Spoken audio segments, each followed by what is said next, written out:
मेरा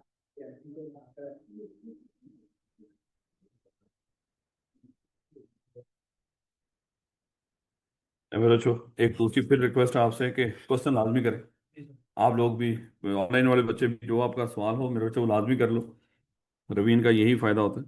खैर आखिर पे वैसे भी माइक ऑन भी कर देंगे अगर कोई पूछना चाहे। ले मेरे बच्चों, chapter number 2, memorandum and article. दो तरह के डॉक्यूमेंट्स अब हम डिस्कस करेंगे, क्योंकि जब हम कंपनी को रजिस्टर करवाने गए थे तो अपने साथ memorandum, article, declaration of compliance और कॉरेस्पॉन्डेंस के लिए एड्रेस लेकर गए थे। इसका मतलब है कि ये जो मेमोरेंडम और आर्टिकल कुछ अहम डॉक्यूमेंट्स हैं, इनको हमने डिस्कस करना है।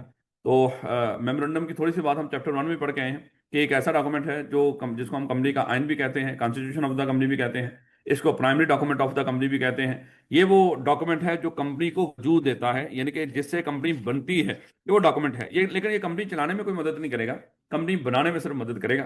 तो इसको हम मेमोरेंडम एसोसिएशन कहते हैं। ये जो मेमोरेंडम एसोसिएशन है, इसमें कुछ 6-7 तरह की बातें हैं, और इन इसमें लिखी हुई बातों को हम क्लॉजेस बोलते हैं। देखो, अब आपने चैप्टर नंबर 1 भी पढ़ लिया, बिजनेस लॉ का दूसरा। तो उसमें आपने देखा होगा, आर्टिकल पढ़ा होगा। आर्टिकल में भी कुछ बातें लिखी होती हैं, लेकिन वो आर्टिकल्स की शक्ल में लिखी होती हैं। तो सॉरी, आइन में, कॉन्स्टिट्यूशन में। तो वो जो आइन के अंदर बातें लिखी होती हैं वो आर्टिकल्स की शक्ल में लिखी होती हैं। जो आम हमारे लॉज हैं, जो जैसे क्रिमिनल लॉज या सिविल लॉज, वहाँ पे सेक्शंस की शक्ल में बातें लिखी होती हैं। लेकिन ये जो मेमोरेंडम है,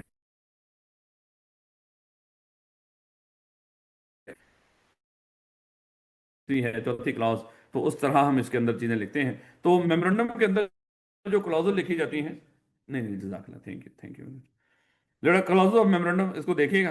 पहले तो वो आपको सिंपल बात बता रहा है कि मेमोरेंडम के अंदर जो चीज भी लिखोगे, जो इसकी क्लॉज लिखोगे, वो डिफरेंट कंपनी की डिफरेंट हो सकती है। यानी कि यहाँ पे आपको कोई स्टैंडर्ड बता दी जाएंगे,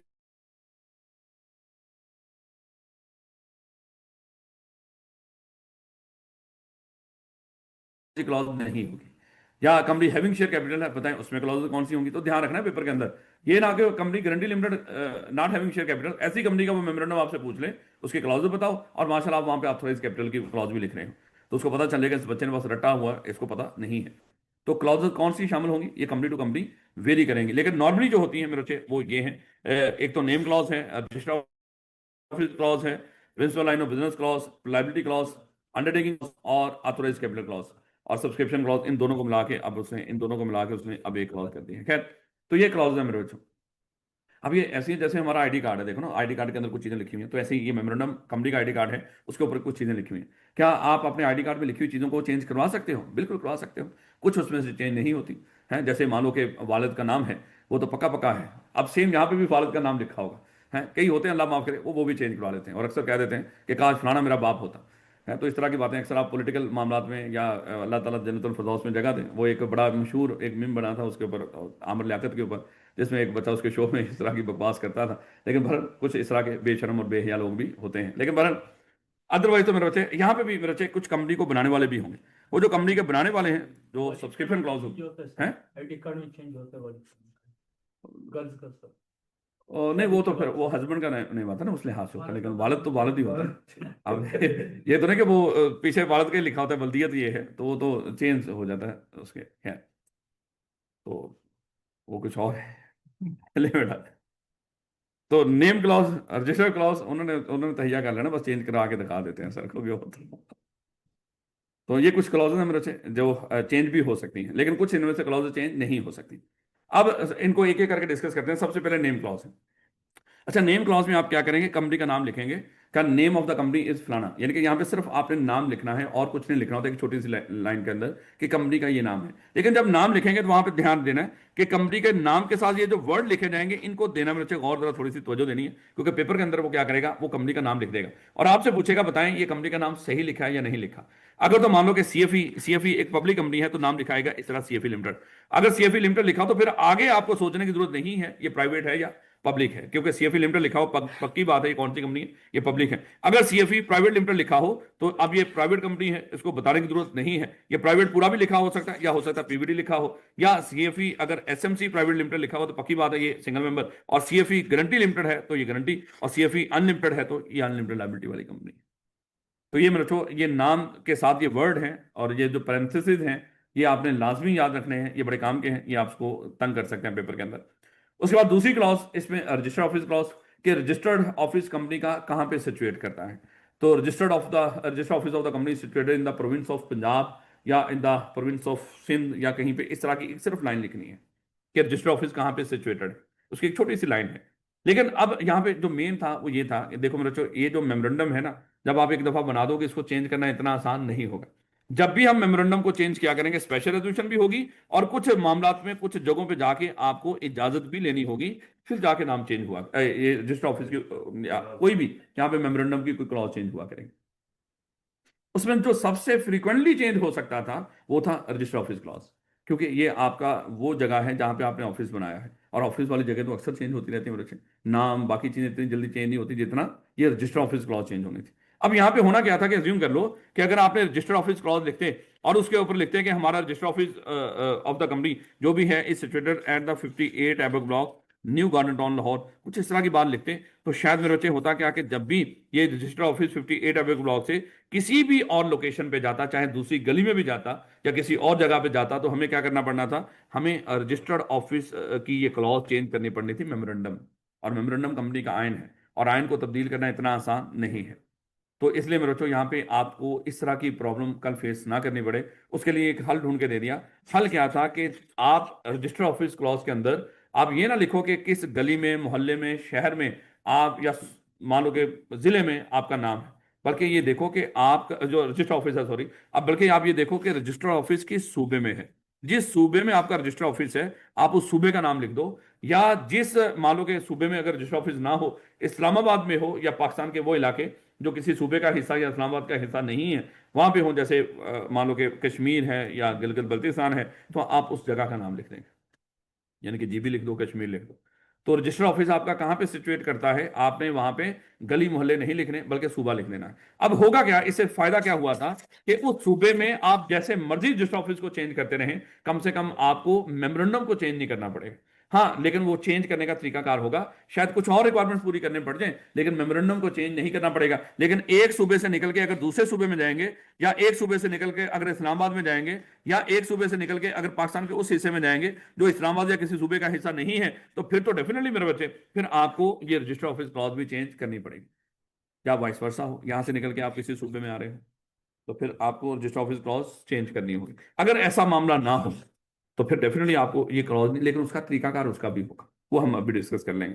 खैर, तो रजिस्टर ऑफिस में आपने क्या करना है, सिर्फ सूबा मेंशन कर देना, या पाकिस्तान का वो हिस्सा जो किसी सूबे का हिस्सा ना हो। बेटा उसके बाद आ गई principal line of business clause. जब ये चेंज करेंगे तो फिर हम सीखेंगे कहाँ पे क्या चीज चेंज करनी है, कैसे करेंगे। लेकिन भर दूसरा मेरे बच्चे principal line of business clause. अब देखो हमने डिस्कस किया था इस principal line of business clause का पुराना नाम क्या हुआ करता था मेरे बच्चे, ऑब्जेक्ट क्लॉज। उसने ऑब्जेक्ट क्लॉज जो कंपनी एक्ट 2017 से पहले था ऑब्जेक्ट क्लॉज, उसको अब चेंज करके बना दिया प्रिंसिपल लाइन ऑफ बिजनेस। अब ऑब्जेक्ट क्लॉज में क्या हुआ करता था कि लोग जब ऑब्जेक्ट क्लॉज लिखते थे उसमें उस कंपनी के नाम पर जितने भी पॉसिबल कारोबार वो आगे फ्यूचर में कर सकते थे वो सारे मेंशन कर दिया करते थे, और 2-3 पेजेस के ऊपर ऑब्जेक्ट क्लॉज चली जाया करते थे। बड़ी अजीब सा बन जाता था, हम ये भी कर सकते हैं वो भी कर सकते हैं, क्योंकि डर ये होता था कि कल इस कंपनी के नाम पे हम कुछ भी करेंगे। जैसे मान लो कि सीएफई कॉलेज हमने बनाया, लेकिन हमने सोचा कि हो सकता है फ्यूचर में जाके हम सीएफई के नाम पे पोल्ट्री फार्म भी बनाए हैं, हमें दिक्कत होनी, फिर अगर वो सीएफई के कहीं मेमोरेंडम में ना लिखा हुआ तो कैसे मेरे बच्चे वो चूजें पालेंगे। तो यहाँ पे फिर हमने क्या किया, हमने शुरू के अंदर ही पोल्ट्री का जो कारोबार था वो भी मेंशन कर दिया मेमोरेंडम के अंदर। अब ये होगा कि कल अगर हम वो कारोबार करेंगे तो कम से कम लोग पूछेंगे सर ये तो आपके मेमोरेंडम में लिखा ही नहीं हुआ, और जो कारोबार मेमोरेंडम में नहीं लिखा होता तो वो कर ही नहीं सकते थे। तो फिर हम उनको दिखा सकते थे सर ये लिखा हुआ इस लाइन में, यहाँ पे लिखा हुआ। लेकिन अब मेरे बच्चे जब कंपनी 2017 है उसने कहा कि ये सारा जो इतना कुछ लिखते हो ये लिखना बंद करो। अब क्या होगा, सिर्फ यहाँ पे एक कारोबार लिखोगे, और वो एक कारोबार आपका प्रिंसिपल लाइन ऑफ बिजनेस होना चाहिए, मेन कारोबार होना चाहिए। तो ऑब्जेक्ट क्लॉज को चेंज कर दिया हमने principal line of business clause से। और ये प्रिंसिपल लाइन ऑफ बिजनेस की फिर निशानी क्या होगी, हमने कहा कि आप जितने मर्जी कारोबार करें, अब जितने मर्जी कारोबार करें, लेकिन जिस कारोबार में सबसे ज्यादा एसेट होंगे या जिस कारोबार में सबसे ज्यादा रेवेन्यू होंगे, आप सबसे ज्यादा जो सबसे ज्यादा एसेट्स हैं, आप उस कारोबार के एसेट्स जितने भी हैं वो अलहदा कर लें, और जो सबसे ज्यादा रेवेन्यू है तो मेरे बच्चे उस रेवेन्यू को आप अलहदा कर लें। यानी कि जो भी आप कारोबार चाहे जितने मर्जी करें, जो सबसे ज्यादा रेवेन्यू किसी कारोबार में और जो सबसे ज्यादा एसेट है वो अलहदा अलहदा कर लें, और जो इन दोनों को आपस में कंपेयर करें, इनमें से जो भी हाईएस्ट होगा वो आपका प्रिंसिपल लाइन ऑफ बिजनेस होगा। उसने एग्जांपल भी दी थी, उसने कहा कि अज्यूम कर लो अगर आप 3 कारोबार कर रहे हो, टेक्सटाइल भी है, शुगर भी है, फ्लोर भी है। एसेट की बात करें तो टेक्सटाइल में मेरे बच्चे एसेट हैं 500 मिलियन के, शुगर में 300 और फ्लोर में 100, तो सबसे ज्यादा एसेट इसमें है टेक्सटाइल में 500 के, तो हमने 500 को अलहदा कर दिया। उसके बाद मेरे जो सबसे ज्यादा रेवेन्यू है 2200 है उसमें टेक्सटाइल में, 4500 है शुगर में, और 800 है फ्लोर में। तो सबसे ज्यादा रेवेन्यू किस में है? शुगर में, सॉरी, हाँ शुगर में। तो 4500 हमने क्या कर लिया, शुगर को अलहदा कर लिया। तो विच एवर इज हायर, इनमें से हाई कौन है? ये शुगर है। तो ये हमारा प्रिंसिपल लाइन ऑफ बिजनेस होगा। अब मेरे बच्चों, उसने कहा कि सर इसके अलावा अगर हमने कोई और कारोबार करना हो तो उसका क्या करें? वो कहता है कि पाकिस्तान में आप जो भी कानूनी कारोबार हो, लॉफुल बिजनेस हो, आप कर सकते हो। आपको मेमोरेंडम में लिखने की जरूरत नहीं है। प्रिंसिपल लाइन में सिर्फ आपने वो कारोबार लिखना है जो जिसमें सबसे ज्यादा एसेट और रेवेन्यू में से जो हाईएस्ट होगा, सिर्फ वो मेंशन करेंगे। इसके अलावा जो कारोबार करना चाहते हो आप, जरूरी हो आपके जो मेन एक्टिविटीज हैं उनको पूरा करने के लिए जो कारोबार भी आपके लिए लाजुम मलजूम हो, आप कर सकते हो। आपको मेमोरेंडम में मेंशन करने की जरूरत नहीं है। लेकिन एक चीज देखिएगा कि कल अगर आपका प्रिंसिपल लाइन ऑफ बिजनेस, आप कई कारोबार कर रहे थे, और कल ध्यान रखना है प्रिंसिपल लाइन ऑफ बिजनेस हो सकता है आज कोई और हो। जैसे यहीं पे इसी एग्जांपल के अंदर आज हमारा प्रिंसिपल लाइन ऑफ बिजनेस बना शुगर, लेकिन हो सकता है कल हमारा principal line of business, textile तो बन नहीं सकता, सारी वैसी इंडस्ट्री बंद है, लेकिन आटा तो है ही है ना। तो हो सकता है कल हमारा जो principal line of business flour हो जाए। अगर principal line of business flour हो गया तो मेरे बच्चे, अब आप क्या करेंगे? मेमोरेंडम में इस बिजनेस को चेंज करोगे। लेकिन एक कानून दिमाग में रखना कि कंपनी का नाम और काम हमेशा आपस में कमेंसुरेट करने चाहिए। यानी कि आपकी प्रिंसिपल लाइन ऑफ बिजनेस में जो प्रिंसिपल लाइन हो, main principal line of business हो, और जो आपका नाम हो, ये हमेशा आपस में मैच करने चाहिए। अगर कभी भी principal line of business change हो तो हमें देखना पड़ता है कि क्या नाम अब भी कंपनी के कारोबार से मैच करता है। अगर नाम और काम मैच ना कर रहे हो तो मेरे बच्चे यहाँ पे लॉ की एक और वायलेशन हो जाएगी। तो इसलिए अगर कभी भी principal line of business change होगा तो कर सकते हो आप डेफिनेटली, और करना भी है। अगर जब भी एसेट्स और रेवेन्यू वाला मामला चेंज होगा तो, लेकिन साथ ही ध्यान रखना है क्या नाम को चेंज करने की जरूरत है। अगर नाम आपस में मैच नहीं करेगा, मान लो पहले सीएफई टेक्सटाइल लिमिटेड था, अब हमारा शुगर का कारोबार अगर प्रिंसिपल लाइन ऑफ बिजनेस का, तो अब सीएफई शुगर लिमिटेड आपको करना होगा, टेक्सटाइल वाला नाम सूटेबल नहीं है। उसके बाद एक कंपनी कोई भी कारोबार कर सकती है, उसको मना नहीं है, लेकिन हो वो लॉफुल, और वो मना ना हो पाकिस्तान के अंदर। अगर वो रिस्ट्रिक्टेड है, देखो अब वो कहता है कि अगर आप मेमोरेंडम में कोई ऐसा नाम लिख लो जिसके ऊपर कुछ रिस्ट्रिक्शन हो, मतलब वो कारोबार करने के लिए आपको कहीं पे परमिशन लेने की जरूरत हो, अप्रूवल, रजिस्ट्रेशन, कुछ इस तरह का मामला करवाना पड़े, तो वो आप अलहदा करेंगे। जस्ट एग्जाम्पल, हमने मेमोरेंडम में कोई कारोबार लिख दिया, हमने सीएनजी का कोई वो या कोई पेट्रोल पंप खोलना है, हमने यहाँ पे लिख दिया। क्या अगर हमने यहाँ पे मेमोरेंडम में लिखकर उसको रजिस्टर करवा लिया है, इसका मतलब ये है कि अब आप पेट्रोल पंप खोल सकते हो? इसका मतलब ये नहीं है। हाँ, अगर उसको पेट्रोल पंप खोलना है आपने जहां से, और लाइसेंस आपको चाहिए, तो वो अलहदा भी लेना पड़ेगा। तो कहता है कि जब ये मेमोरेंडम और आर्टिकल आप रजिस्टर करवा लोगे, इसमें डिफरेंट तरह के अपने कारोबार लिखे होते हैं। कुछ कारोबार ऐसे भी होते हैं जिनके लिए फर्दर गवर्नमेंट से या किसी इदारे से आपको रजिस्ट्रेशन, अप्रूवल, परमिशन या किसी तरह की और कोई लाइसेंस वगैरह लेना होता है। जब तक वो नहीं ले लोगे वो कारोबार नहीं कर सकते आप। खाली मेमोरेंडम में लिख देना और उसको मेमोरेंडम का रजिस्टर्ड होना, इस बात की गारंटी नहीं है कि अब आप कोई भी कारोबार कर सकते हो जो मेमोरेंडम में लिखा है या नहीं लिखा हुआ। उसके बाद लायबिलिटी क्लॉज, नाम से ही मेरे बच्चे कंपनी की मेंबर्स की लायबिलिटी किस तरह की हो, क्योंकि कंपनी की खुद की लायबिलिटी हमेशा कैसी होती है? अनलिमिटेड। तो रौला किसका है? मेंबर्स की।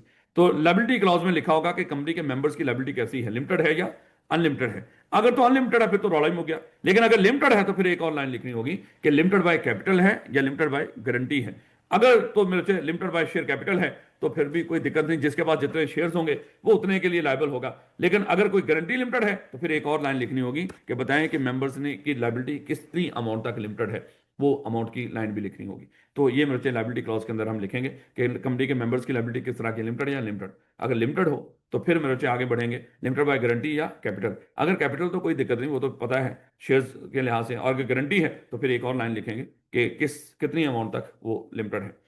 ऑथराइज कैपिटल क्लॉज, यहाँ पे मेरे बच्चे देखो, ये वो क्लॉज है जिसके अंदर आप देखते हैं कि इस कंपनी को पूरी जिंदगी में कितना पैसा चाहिए। जैसे हमने अपनी एग्जांपल में डिस्कस किया था, इस कंपनी को पूरी जिंदगी में 1 लाख रुपया चाहिए। हमने फिर क्या किया था, इस 1 लाख रुपए के 10-10 रुपए के 10,000 टुकड़े करके रख लिए थे। अब मेरे बच्चे, जब ये 10,000 टुकड़े, जिनको हम शेयर्स कह सकते हैं, उर्दू में हिस्से कहते हैं, तो ये एक्चुअली आपने इस कंपनी के ही हिस्से किए होते। तो जब ये हिस्से बेचेंगे 10,000, तो आपके पास कितने पैसे इकट्ठे हो जाएंगे? 1 लाख रुपया, जो आपको उस कारोबार। लेकिन ये 10 का 10,000 हमने शुरू में नहीं बेच देना होता। शुरू में हमें कारोबार करने के लिए जिम करो सिर्फ 20,000 चाहिए, तो हम इनमें से 2,000 शेयर्स बेच देंगे, 8,000 फिर भी हमारे पास पड़े होंगे, तो 2,000 बेच के हम 20,000 इकट्ठा कर लेंगे और कारोबार शुरू कर देंगे। उसके बाद जब जब जरूरत पड़ेगी हम इनको इशू करते जाएंगे। ऑथोराइज कैपिटल क्लॉज में आपने 3 चीजें लिखनी होती हैं, इस कंपनी का ऑथोराइज कैपिटल कितना, और उसको कितनी अमाउंट के शेयर में डिवाइड किया हुआ है, और कितने नंबर ऑफ शेयर्स आपके बने हैं, ये आत्म। लेकिन इसके साथ एक और चीज लिखनी होती है, वो जितने भी कंपनी के जो सब्सक्राइबर टू द मेमोरेंडम है वो यहाँ पे सब्सक्राइबर टू द मेमोरेंडम बनते हैं, वो यहाँ पे अपने नाम बताते हैं और शेयर लेने का जो वादा करते हैं वो हम यहाँ पे लिख लेते हैं ये ऑथराइज कैपिटल क्लॉज में। यानी कि जो मेंबर जितने जितने शेयर लेने का वादा करते हैं वो इस क्लॉज के अंदर लिखा जाता है। कि आप पूछा जाता है कि सर बताएं, हम ऑथराइज कैपिटल क्लॉज लिखे हैं, इस कैपिटल क्लॉज के अंदर आप जरा अपने इरादे लिखवा दो। कोई मिस्टर ए कहेगा सर मेरा इरादा है कि मैं इस कंपनी के 100 शेयर लूंगा, कोई मिस्टर बी बोलेगा सर मैं इस कंपनी के 10 शेयर लूंगा, मिस्टर सी बोलेगा सर मैं इस कंपनी के 30 शेयर लूंगा। तो इस तरह करके हम लोगों के इरादे भी लिखेंगे। तो मेरे बच्चे जिनको हम सब्सक्राइबर टू द मेमोरेंडम कहा करते थे वो इस क्लास के अंदर अपने नाम सब्सक्राइब करते हैं। खैर, तो यहाँ पे वो maximum amount of share capital कितना होगा, फिर आगे उसको कितने अमाउंट के शेयर में डिवाइड किया है और ये सारा कुछ। No subscriber of the memorandum, जब वो शेयर लेने का वादा करेंगे यहाँ पे तो कोई भी मेंबर एक से कम शेयर लेने का वादा नहीं करेगा, कम से कम एक शेयर तो उसने हर सूरत लेना है। उसके बाद ई सब्सक्राइबर जो जो भी होगा उसका नाम लिखा जाएगा ऑपोजिट उसके, जितने शेयर लेने का वादा करेगा वो लिखा है। उसके बाद आती है अंडरटेकिंग और सब्सक्रिप्शन क्लॉज। अंडरटेकिंग में बच्चे ये तो सादी सी बात है, जो अभी हम एसोसिएशन नॉट फॉर प्रॉफिट पढ़ गए हैं। देखो ये है हलफ। हलफ क्या है कि हम कुछ भी गलत नहीं करेंगे, हम 2 नंबर काम नहीं करेंगे। हम पाकिस्तान की जो सॉवरेंटी है, पाकिस्तान के जो यहाँ पे जो पब्लिक इंटरेस्ट है या ट्रस्ट है, हम उसके खिलाफ कोई काम नहीं करेंगे। पाकिस्तान के जो हमसाये ममालिक उनके साथ ताल्लुकात खराब नहीं करेंगे, कोई टेररिस्ट एक्टिविटी या मनी लॉन्ड्रिंग इस तरह की हरकतें नहीं करेंगे। तो ये तो मेरे जस्ट एक हलफ है। तो हलफ वही एसोसिएशन नॉट फॉर प्रॉफिट का जो चौथी कंडीशन है वो आपने एसएससीपी की वेबसाइट से आपको लिखी लिखाई मिल जाती है, आप कॉपी करके यहाँ पे ऐड कर देंगे। तो अंडरटेकिंग क्लॉज वो होगी जो एसएससीपी ने पहले से नोटिफाई की हुई, यानी कि खुद से नहीं लिखनी होती आपने। हाँ, सब्सक्रिप्शन क्लॉज यहाँ पे हम एक लाइन लिखते हैं कि भाई हम वो लोग हैं जो कंपनी बनाने चाह रहे थे और हमने इस कंपनी को बनाने के लिए जितनी भी कानून की रिक्वायरमेंट्स होती हैं वो सारी पूरी कर दी हैं, अब हमें कंपनी के तौर पर रजिस्टर कर दिया जाए। तो यहाँ पे जो कंपनी बनाने वाले होते हैं इस तरह की एक जज्बाती सी एक लाइन लिख देते हैं, जिसको हम कहते हैं ये कौन सी क्लॉज है, ये सब्सक्रिप्शन क्लॉज है। यानी कि जो सब्सक्राइबर टू द मेमोरेंडम होते हैं ना वो ऑथराइज कैपिटल क्लॉज में बन जाते हैं, सब्सक्रिप्शन क्लॉज में नहीं बनते। अलग बात है, यहाँ पे जब ये लाइन लिखकर वो अपने नाम दोबारा लिखेंगे डेफिनेटली कि हम ये वो लोग हैं जो कंपनी बनाना चाहते हैं और हमने इस कंपनी को बनाने के लिए जितनी भी कानून की रिक्वायरमेंट्स होती हैं वो सारी पूरी कर दी हैं, अब हमें कंपनी के तौर पर रजिस्टर कर दिया जाए। इस तरह की लाइन लिखी जाती है सब्सक्रिप्शन क्लॉज के अंदर। खैर, उसके बाद जब ये सारी क्लॉज हमने पढ़ ली तो कहीं पे भी हमें बोरिंग क्लॉज दिखाई नहीं दी।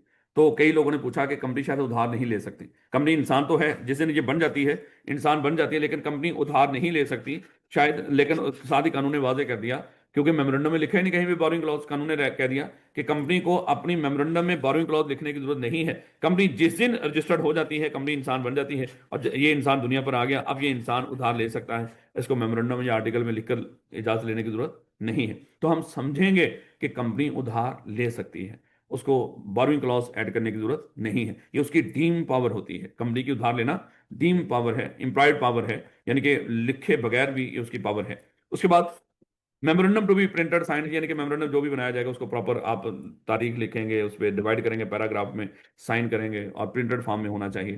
तो इस तरह करके change in clause of memorandum जो बड़ा ही इंपॉर्टेंट है। क्या मेमोरेंडम की क्लॉजेस को चेंज किया जा सकता है? बिल्कुल बेटा, मेमोरेंडम की कुछ क्लॉजेस चेंज हो सकते हैं जो हमारे सिलेबस में है। जैसे नेम क्लॉज हमारे सिलेबस में है, चेंज करेंगे इसको। रजिस्टर ऑफिस क्लॉज चेंज हो सकती है, principal line of business clause change हो सकती है, लायबिलिटी क्लॉज चेंज हो सकती है लेकिन हमारे सिलेबस में नहीं है। ऑथराइज कैपिटल क्लॉज चेंज हो सकती है और अंडरटेकिंग और सब्सक्रिप्शन क्लॉज चेंज नहीं होती, ये होती नहीं मेरे बच्चे। अगर हम बात करें अंडरटेकिंग क्लॉज तो फिर भी चलो कल लॉ में किसी चीज को इजाजत दे दी कुछ इस तरह का। सब्सक्रिप्शन क्लॉज तो जब तक कंपनी की जिंदगी है ना, जब तक ये कंपनी जिंदा है, ये तो किसी सूरत चेंज नहीं होती। ऑथराइज कैपिटल क्लॉज भी चेंज हो सकती है क्योंकि यहाँ पे लिखे होंगे कंपनी का ऑथराइज कैपिटल कितना है, अगरचे यहाँ पे सब्सक्राइबर टू द मेमोरेंडम के नाम भी लिखे होते हैं, लेकिन सब्सक्रिप्शन क्लॉज में तो सिर्फ वो हलफ लिखा होता है कि हमने सारी रिक्वायरमेंट पूरी कर दी। अब ये लोग हैं अपने नाम भी लिखते हैं वो, और साथ वो कहते हैं कि हमने सारी रिक्वायरमेंट पूरी कर दी, अब हमें रजिस्टर्ड कर दिया जाए एज ए कंपनी। वो क्लॉज तो जब तक कंपनी जिंदा है, कंपनी की जिंदगी में कभी भी चेंज नहीं होती। जो सब्सक्रिप्शन क्लॉज होती तो अंडरटेकिंग में नहीं वैसे, लेकिन फिर भी एहतियातन कल कोई आज जिस चीज़ की इजाजत नहीं है हो सकता है कल उसकी इजाजत दे दी जाए, तो इस तरह थोड़े बहुत मामला चेंज हो भी सकते हैं। तो 4 तरह की क्लॉजेज में बच्चे चेंज करने का तरीकाकार हमने यहाँ पे सीखना है पेपर में। तो अक्सर पूछेगा, इसमें सबसे इंपॉर्टेंट मेरे बच्चे अगर देखा जाए तो उसने पूछने के लिहाज से वो नेम क्लॉज है, उसके बाद रजिस्टर ऑफिस क्लॉज है, ये क्योंकि बड़ी आसान है इसको कम ही पूछता है, और उसके बाद तीसरे नंबर पे ऑथराइज कैपिटल क्लॉज और चौथे नंबर पे principal line of business clause. जब आपने चेंज करना है, लेकिन चेंज करने से पहले थोड़ा सा नाम के बारे में वो आपको कुछ चीजें बताएगा। कहता है जब आप कंपनी का नाम रखेंगे, नाम रखते हुए एहतियात करना, कुछ नेम प्रोहिबिटेड है। प्रोहिबिटेड नेम जैसे नाम से जाहिर लग रहा है कि ऐसे नाम हैं जिनको रखना ही मना है, यानी कि ये नाम आप रख ही नहीं सकते। ये नाम कौन से हैं? ऐसे वर्ड्स और एक्सप्रेशन, सबसे पहले शुरुआत यहां से करनी है, वो वर्ड्स और एक्सप्रेशन जो एससीसीपी ने पहले से नोटिफाई किए हैं। यानी कि कुछ अल्फाज हैं जैसे बोर्ड का लफ्ज है, बहरिया, अस्करी, कुछ इस तरह का, बैंक, चार्टर्ड, एक्सचेंज ब्यूरो, इस तरह के अल्फाज हैं। जब आप कंपनी बनाएंगे इस तरह के अल्फाज आप कंपनी के नाम में इस्तेमाल नहीं करेंगे। और आप इस तरह कोई ऐसा नाम नहीं रखेंगे जो डिसेप्टिव हो, यानी कि नाम कुछ और हो काम कुछ और हो, नाम के साथ वर्ड एजुकेशन आ रहा हो लेकिन काम आप टेक्सटाइल का करते हो, ये मुनासिब नहीं है। और ऐसा नाम भी नहीं रखना जिससे लोगों के मजहबी जज्बात मजरूह हो, और ऐसा नाम भी नहीं रखना जो पहली कंपनियां बनी हो उससे मिलता जुलता हो या हु बहू वैसा हो, या एसोसिएशन नॉट फॉर प्रॉफिट हो तो फिर भी उसका नाम जगह देखिएगा, वो तो अगले पॉइंट में है। कहता प्रोहिबिटेड नेम कौन कौन से हैं, वो यहां से शुरू करना है। ये पहला पॉइंट एक पॉइंट है, अगर ये नहीं लिखोगे तो एक नंबर यहीं से कट जाएगा।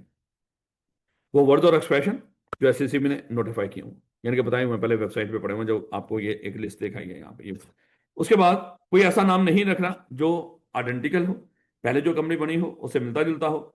वैसे ही जल्दी जल्दी करके, आइडेंटिकल से मुराद क्या है, जैसे कोका कोला प्राइवेट लिमिटेड है तो आप भी दी कोका कोला कंपनी लिख लो, ये आइडेंटिकल है। कुछ और भी इस तरह के हैं। इनअप्रोप्रिएट से मुराद क्या है, जैसे क्रेजी इडियट प्राइवेट लिमिटेड, शायद ये थोड़ा सा इनअप्रोप्रिएट है तो ऐसा नाम नहीं रखना जो इनअप्रोप्रिएट हो। अनडिजायरेबल क्या है, ऐसा नाम जो लोग चाहते हो कि ये शायद ना हो तो बेहतर है, जैसे पाकिस्तान टेरर फंडिंग लिमिटेड, तो खुश होते हैं, ये अनडिजायरेबल है, ये नाम इस तरह के रखने की इजाजत नहीं है। या डिसेप्टिव हो जो धोखा दे रहा हो, जैसे state bank consultancy private limited, आपने नाम रख दिया स्टेट बैंक कंसल्टेंट, अब लोगों को लगेगा शायद स्टेट बैंक हो तो शायद आप लोगों को धोखा दे रहे हो।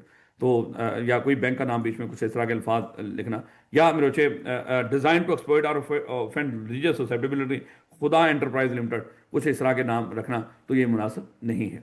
तो मादत इस तरह का नाम मुझे बोलना पड़ा सिर्फ आपको समझाने के लिए, तो ताकि आपको इसकी समझ आए कि वो लफ्ज़ क्या बोल रहा है। मादत एनी अदर ग्राउंड एज में बी स्पेसिफाइड, या कोई और वजह हो सकती है, ISPR मीडिया प्राइवेट लिमिटेड या नैब कंसल्टेंट, कोई भी इस तरह के नाम, ये यानी कि ये कुछ पाँच छः तरह की चीज़ें हैं। ये अल्फाज आपको ये आइडेंटिकल हो, इन अप्रोप्रिएट हो, undesirable, deceptive, design to exploit और एनी अदर ग्राउंड्स। बेटा उसके बाद कुछ ऐसे नाम भी हैं जो आप रख सकते हो लेकिन SCCP की ये प्रोहिबिटेड नहीं है, याद रखना। जब प्रोहिबिटेड पूछेगा आपने ऊपर वाले लिखने हैं, ये रिस्ट्रिक्टेड है, यानी कि ये रखे जा सकते हैं लेकिन SCCP की प्योर अप्रूवल से, पहले इजाजत ले लें फिर आप रख सकते हो। कौन कौन से नाम SCCP की इजाजत से रखे जा सकते हैं, ऐसा नाम जिसमें किसी हेड ऑफ स्टेट का नाम आता हो आप रख सकते हो, लेकिन SCCP से पहले इजाजत लेनी है। सर हेड ऑफ स्टेट कौन सा, चाहे वो पाकिस्तानी हो, चाहे वो फॉरेन हो, चाहे वो प्रेजेंट हो, चाहे पास्ट का हो, तो हेड ऑफ स्टेट अगर नाम लिंक शो कर रहा हो, पैट्रोनेज शो कर रहा हो या कनेक्शन शो कर रहा हो, जो मर्जी अल्फाज लिख लेना। अगर आपका नाम कंपनी का नाम पैट्रोनेज शो कर रहा हो, यानी कि ताल्लुक शो कर रहा हो किसी भी हेड ऑफ स्टेट के साथ, चाहे पाकिस्तानी हो, चाहे फॉरेन हो, चाहे प्रेजेंट, चाहे पास्ट हो, तो आप लिख ही सकते हो। अगर आपका नाम कनेक्शन शो कर रहा हो गवर्नमेंट के साथ, गवर्नमेंट चाहे प्रोविंशियल हो चाहे फेडरल हो, अगर आपका नाम कनेक्शन शो कर रहा हो गवर्नमेंट की बनाई हुई कॉर्पोरेशन के साथ, गवर्नमेंट की बनाई हुई कॉर्पोरेशन, ये जो गवर्नमेंट के इदारे हैं इस तरह के किए हुए, अगर आपका नाम कनेक्शन शो कर रहा हो किसी इंटरनेशनल ऑर्गेनाइजेशन या फॉरेन गवर्नमेंट के साथ, या मेरे बच्चे अगर आप मुदारबा मैनेजमेंट कंपनी बनाने जा रहे हो या एसोसिएशन नॉट फॉर प्रॉफिट बनाने जा रहे हो, तो ये रख सकते हो इसके नाम, लेकिन SCCP की प्योर अप्रूवल से। तो ये हेड ऑफ स्टेट के नाम के साथ कोई पैट्रोनेज शो कर रहा हो, फेडरल गवर्नमेंट के साथ कोई ताल्लुक हो, जो गवर्नमेंट की बनाई हुई कॉर्पोरेशन के साथ, फॉरेन गवर्नमेंट या इंटरनेशनल ऑर्गेनाइजेशन के साथ, ये यूनिसेफ, WHO जो इस तरह की होती हैं, या मुदारबा मैनेजमेंट कंपनी बनाने जा रहे हो, इसका नाम भी हमेशा SCCP से पूछ के, और ऐसा बिजनेस जिसके लिए लाइसेंस की जरूरत हो वो SCCP से पूछ के दे बेटा। डिसीजन ऑफ कमीशन, अगर मान लो कि ये अगर कोई नाम रख लेते हो आप और रजिस्ट्रार उसकी इजाजत ना दे, ये प्रोहिबिटेड है या रिस्ट्रिक्टेड है, तो आप मामला लेकर जाओगे SCCP के पास, और SCCP का फिर उसके ऊपर जो भी मामला फैसला होगा वो क्या फाइनल होगा। तो उसके बाद में अच्छा ये भी बड़ा अहम है, कभी क्योंकि बड़ी देर होगी कभी पूछा नहीं उसने, रिजर्वेशन ऑफ नेम। अगर आप किसी कंपनी का नाम सोचते हो, देखो जब आप कंपनी बनाने जाते हो सबसे पहले हम उसका नाम सोचते हैं, जो इनकॉर्पोरेशन में हमने देखा था, और उस नाम की अवेलेबिलिटी कंफर्म करते हैं रजिस्ट्रार से। मान लो कि हम एक कंपनी बनाने जा रहे हैं ICAP लिमिटेड, और उसका नाम हम रजिस्ट्रार से जाके पूछते हैं सर बताएं क्या ये ICAP लिमिटेड के नाम से कोई कंपनी पहले बनी हुई है। उसने कह दिया कि सर इस तरह की कोई कंपनी नहीं है, आप बना सकते हो, ये नाम रख सकते हो, कोई और भी मसला इसमें नहीं है।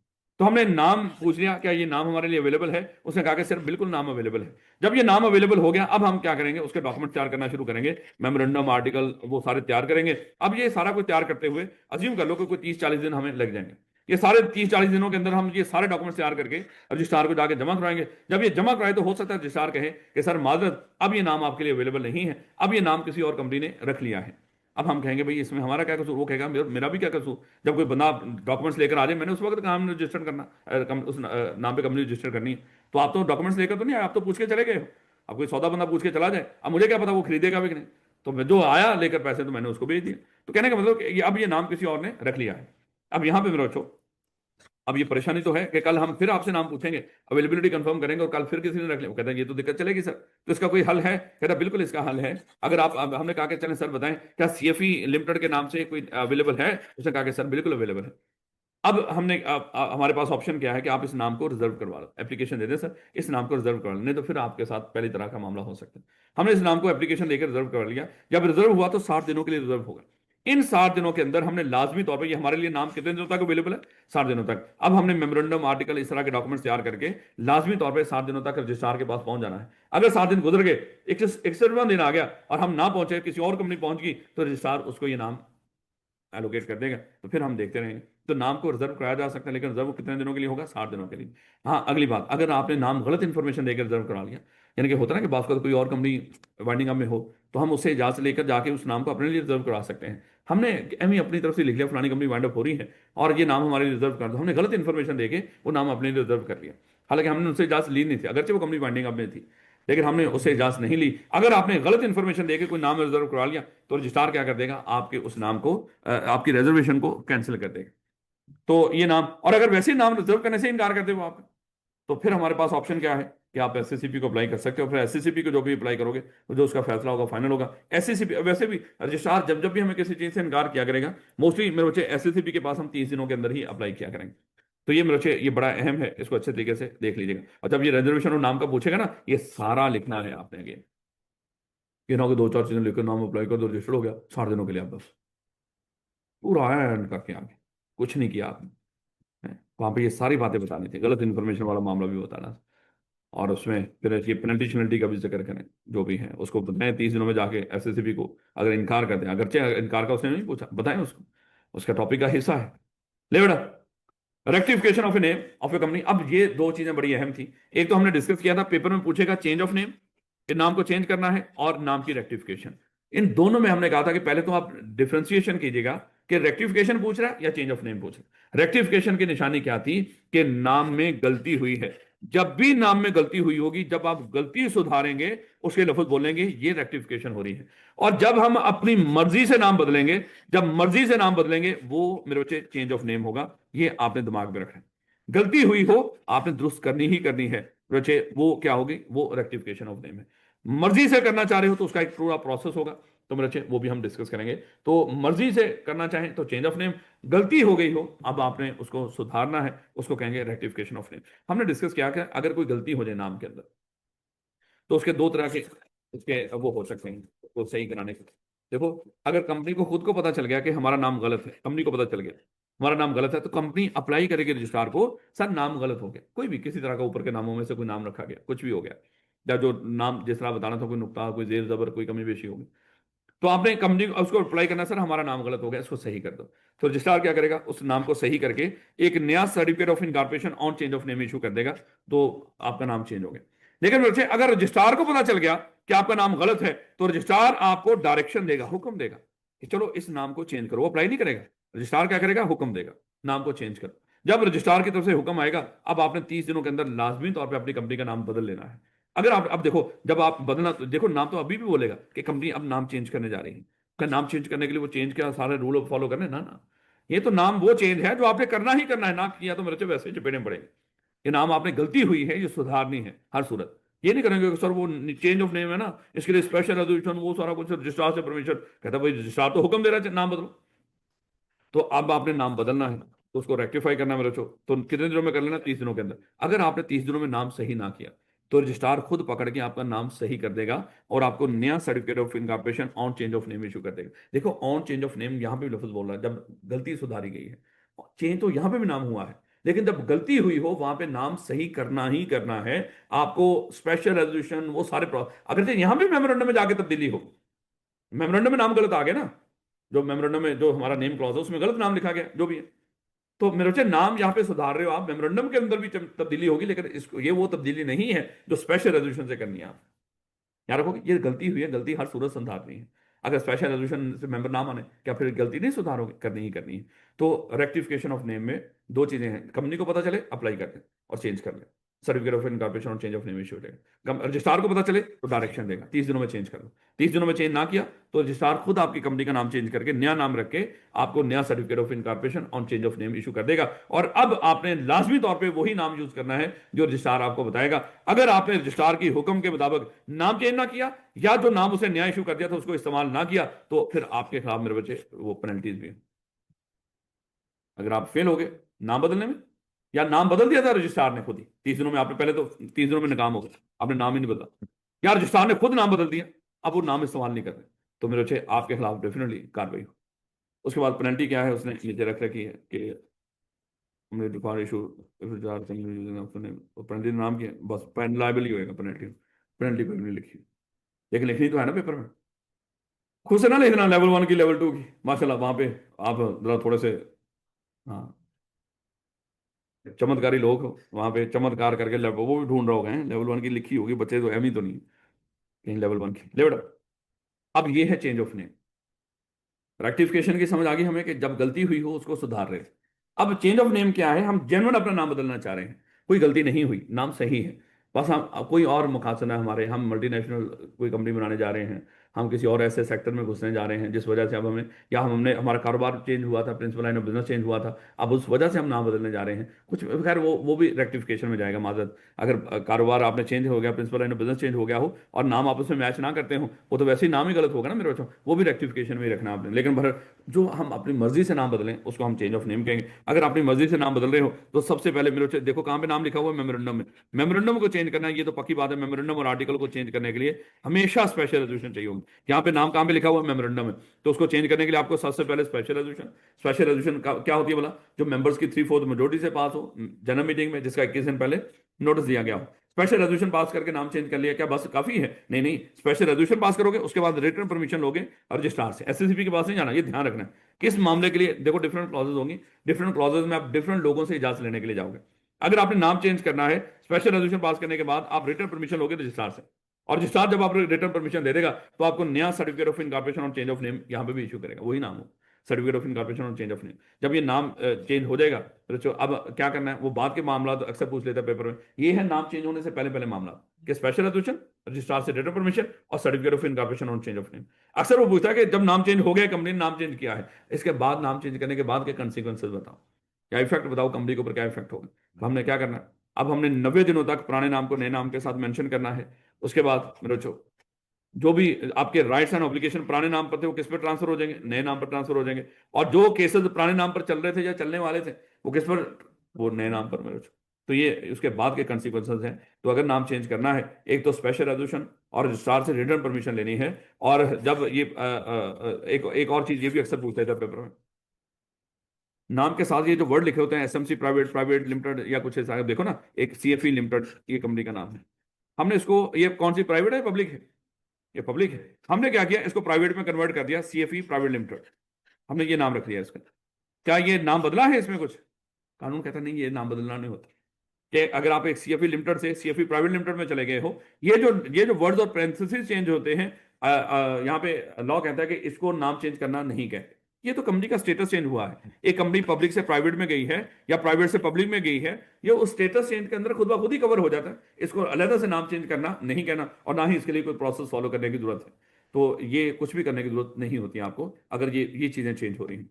तो उसके बाद registration of change of name and effect thereof, अगर नाम चेंज हुआ हो तो सबसे नाम कैसे चेंज होगा, स्पेशल रेजोल्यूशन, रजिस्ट्रार से रिटर्न परमिशन, और उसके बाद क्या एविडेंस है कि नाम चेंज हो गया, आपको नया certificate of incorporation on change of name issue हो जाएगा। अब आपसे पूछेगा कि इसके बाद क्या करना पड़ेगा, 90 दिनों तक पुराने नाम को नए नाम के साथ आपने मेंशन करना है। तो जहां पे भी मेंशन करेंगे पुराना नाम, तो सॉरी नया नाम, वहां पे पुराना नाम लाजमी, किसी डॉक्यूमेंट सारे ये अल्फाज यूज करने हैं आपने, इन जगहों पे आप मेंशन करेंगे। और उसके बाद जो राइट्स एंड ऑब्लिगेशन पुराने नाम पर थे वो नए नाम पर ट्रांसफर हो जाएंगे, और जो लीगल प्रोसीडिंग पुराने नाम पे चल रही थी या होने जा रही थी वो सारी नए नाम पे ट्रांसफर हो जाएंगे।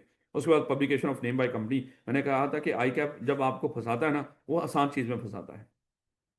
आपसे चेंज ऑफ नेम ये सारा कुछ पूछेगा, वो कहेगा बताओ publication of name by company, उसके रूल्स बताओ कि कंपनी कैसे अपने नाम पब्लिश करेगी।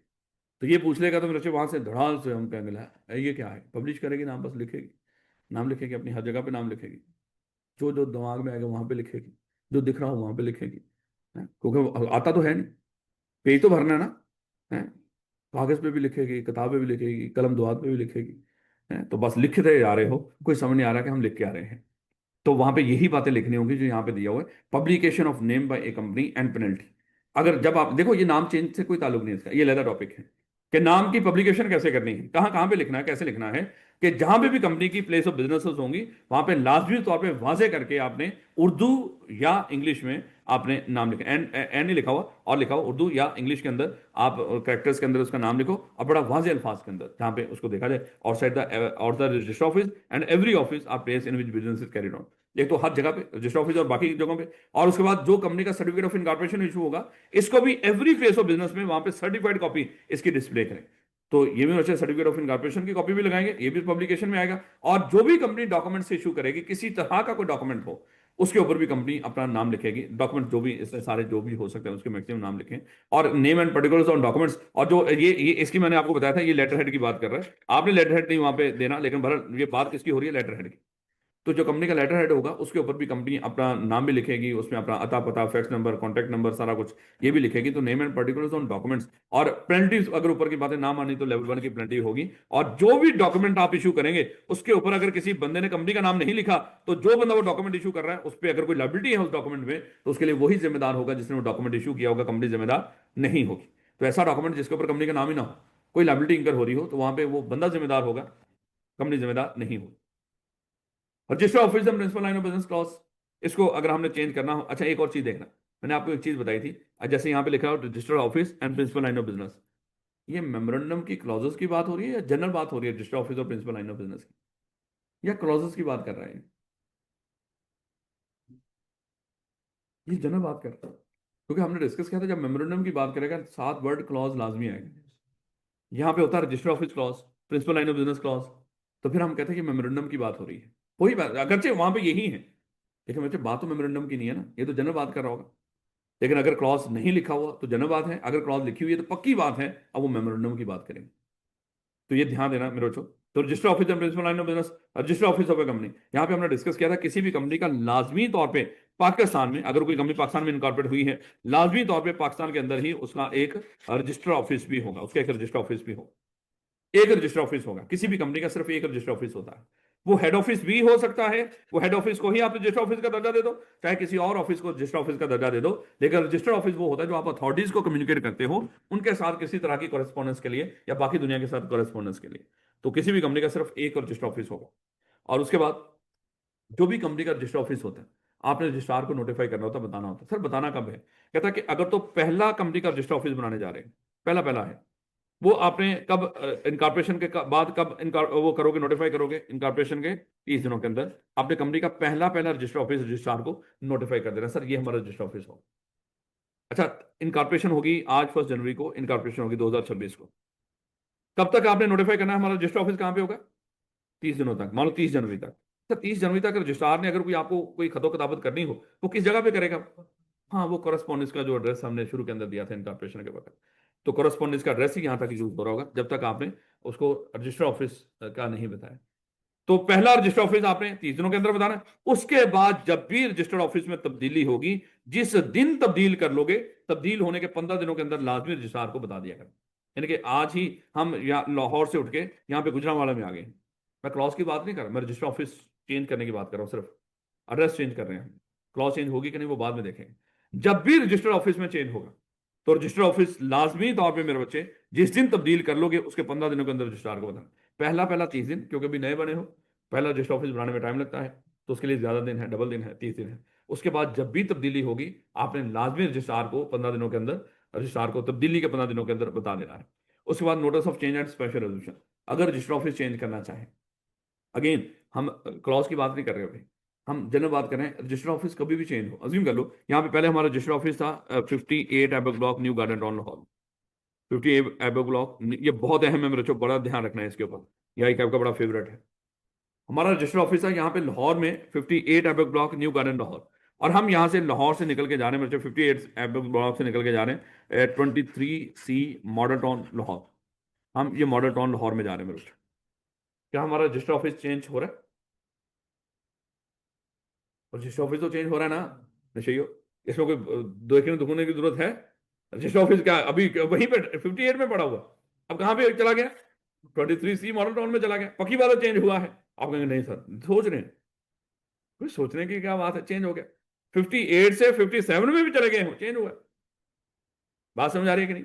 तो ये हमारा रजिस्टर ऑफिस चेंज हुआ है। जब भी आप चेंज कर लोगे, चेंज के 15 दिनों के अंदर रजिस्ट्रार को लाजमी बताना है। क्या यहाँ पे क्लॉज चेंज करने की जरूरत है? नहीं। अब अगली बात आएगी, जब भी आप रजिस्टर ऑफिस चेंज करोगे, वहां पे 3 काम इस तरह की चीजें करनी है। एक तो हो सकता है क्लॉज चेंज हो सकता है स्पेशल रेजोल्यूशन पास करनी पड़े, और 15 दिनों में बताना भी है। ये 3 चीजें दिमाग में रखनी है। अब जब एक मोहल्ले से निकल के दूसरे मोहल्ले में सेम शहर में जाए, क्या क्लॉज चेंज होगी? वो तो चेंज नहीं होगी, सुबह थोड़ी चेंज हो रहा है। अब दूसरा, क्या स्पेशल रेजोल्यूशन पास होगी? शहर में ही अगर आप एक जगह से दूसरी शहर जगह पे चेंज करो उसी शहर में, तो फिर स्पेशल रेजोल्यूशन की भी जरूरत नहीं है, क्लॉज भी चेंज नहीं होगी। तो क्या करना है, जिस दिन तब्दील करोगे 15 दिनों में रजिस्ट्रार को कम्युनिकेट करना है, सर अब हम यहां पे पहुंच गए हैं, ना स्पेशल रेजोल्यूशन पास करनी है, ना क्लॉज को चेंज करने की तरफ जाना है, सिर्फ रजिस्ट्रार को चेंज होने के 15 दिनों में बताना है। क्या रखोगे इसको? लेकिन अज्यूम कर लो हम यहां पे लाहौर में थे मेरे बच्चों, लाहौर से निकल के हम चले गए मुरीद के। मुझे बताओ, क्या सुबह चेंज हुआ? क्या क्लॉज चेंज होगी? क्लॉज तो चेंज नहीं होगी। क्या शहर चेंज हुआ है? क्या स्पेशल रेजोल्यूशन होगी? हाँ, अगर शहर चेंज हो तो स्पेशल रेजोल्यूशन लाजमी पास करनी है, क्लॉज चेंज हो ना हो। क्या 15 दिनों में रजिस्ट्रार को बताना? पक्की बात है, रजिस्ट्रार को भी आप लाजमी बताओ। उसके बाद अज्यूम कर लो कि हम यहां से लाहौर से 58 अरब ब्लॉक से निकल गए, हम चले गए हैं मेरे बच्चों, हम चले गए हैं पेशावर। अब मुझे बताओ, क्या क्लॉज चेंज होगी? पक्की बात है क्लॉज चेंज होगी। क्या स्पेशल रेजोल्यूशन चाहिए होगी? पक्की बात है। क्या 15 दिनों में बताना है? पक्की बात।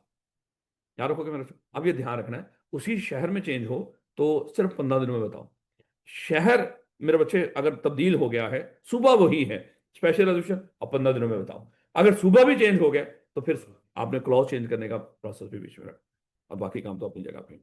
Notice of change and special resolution यही यहां पे बताया कि जब भी आप चेंज करोगे, पहला तो 30 दिनों में, जब भी चेंज करेंगे 15 दिनों के अंदर बताया करेंगे। उसके बाद अगर मेरे बच्चे सूबे के अंदर ही एक शहर से निकल के दूसरे शहर में जा रहे हो, उसी सूबे में, या अज्यूम कर लो कि पाकिस्तान के एक हिस्से से निकल के दूसरे हिस्से में जा रहे हो, तो फिर मेरे बच्चे हमें स्पेशल रेजोल्यूशन भी पास करनी पड़ेगी।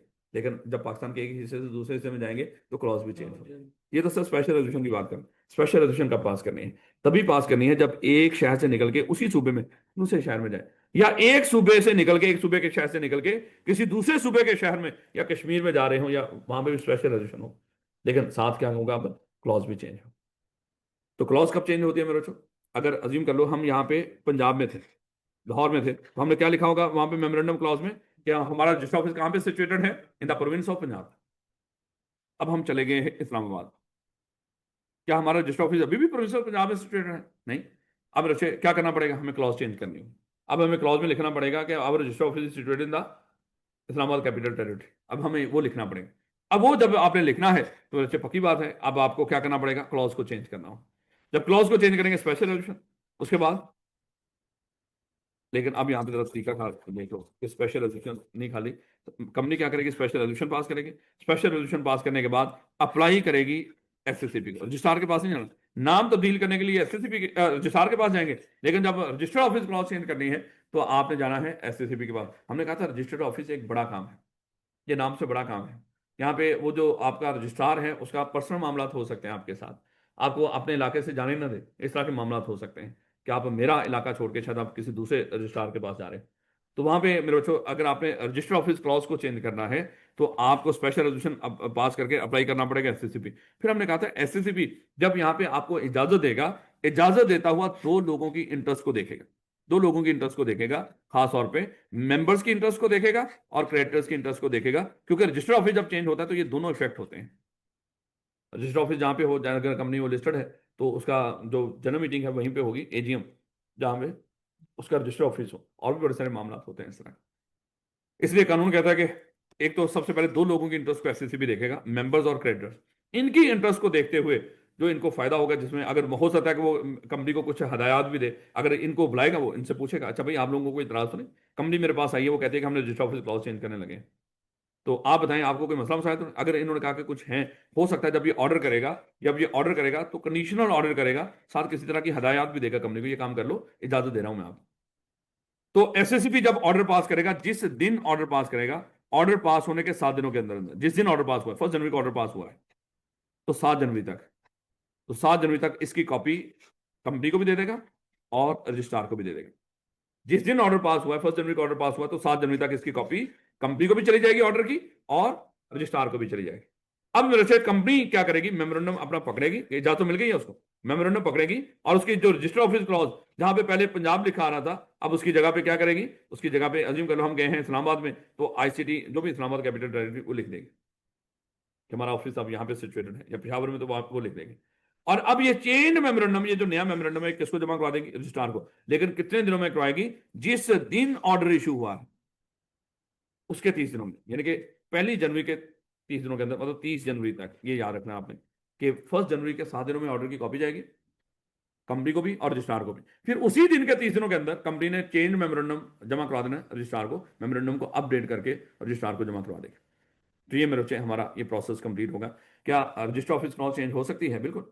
वही मेरे बच्चे कंपनी को स्पेशल रेजोल्यूशन पास करनी होगी। और रजिस्टर ऑफिस क्लॉज कब चेंज करने की नौबत आती है, जब एक सूबे से आप दूसरे सूबे में या इस्लामाबाद चले जाए, या इस्लामाबाद से किसी सूबे में आ जाए, या एक सूबे से किसी दूसरे सूबे में चले जाए, या उन्हीं से भी उसी तरह की बात बताइए। ये पेपर में मोस्टली ये तो खुद ही दे देगा, वहां पर पहचानना होगा कि ये चीजें चेंज हो रही हैं कि नहीं, क्लॉज चेंज हो रही है कि नहीं। और जब आप चेंज करना चाहेंगे तो आपने सबसे पहले स्पेशल रेजोल्यूशन, और स्पेशल रेजोल्यूशन पास करने के बाद किसको अप्लाई करना है, एससीसीबी को। और एससीसीबी में बच्चे दो लोगों के इंटरेस्ट को देखेगा, मेंबर्स की और क्रेडिटर्स के इंटरेस्ट को देखते हुए फैसला करेगा। और ये जो भी फैसला करेगा मेरे बच्चे, फैसले की कॉपी फैसला होने के 7 दिनों के अंदर कंपनी को भी भेज दी जाएगी और रजिस्ट्रार को भी भेज दी जाएगी।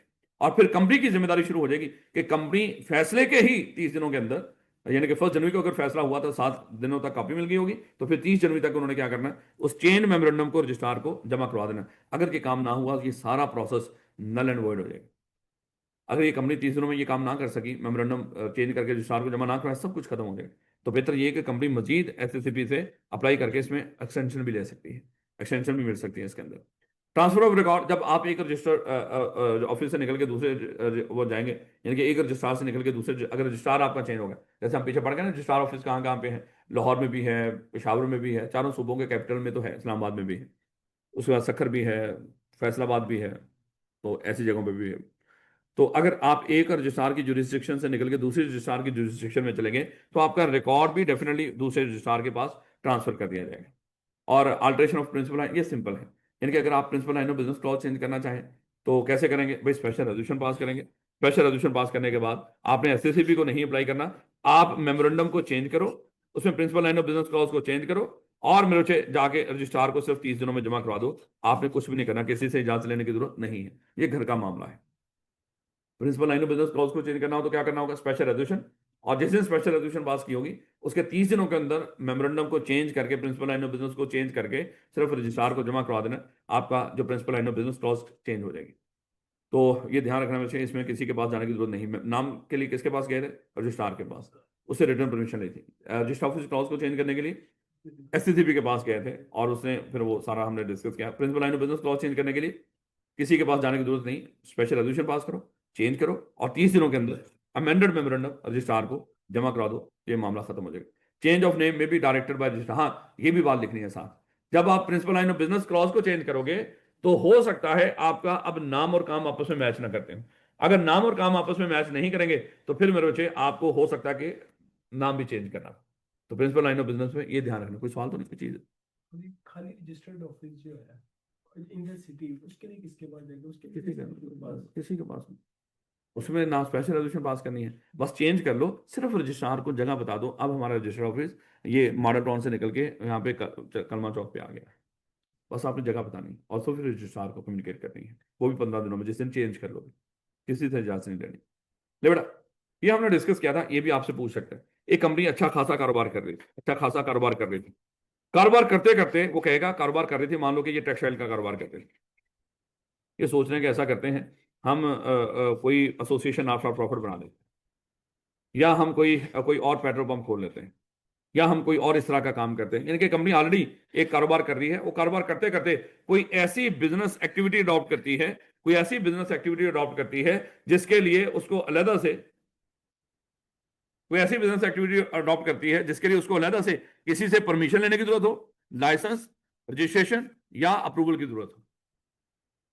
तो ऐसी कंपनी को हमने कहा कि आप चलते चलते ये आप कोई ऐसा कारोबार आपने अडॉप्ट कर लिया जिसके लिए परमिशन, रजिस्ट्रेशन, अप्रूवल या वो चाहिए, लाइसेंस वगैरह चाहिए। तो फिर आपने क्या करना है, स्पेशल रेजोल्यूशन पास करें। अब ये पहचानने में दिक्कत होगी मेरे पेपर के अंदर, सेम कंटेंट है।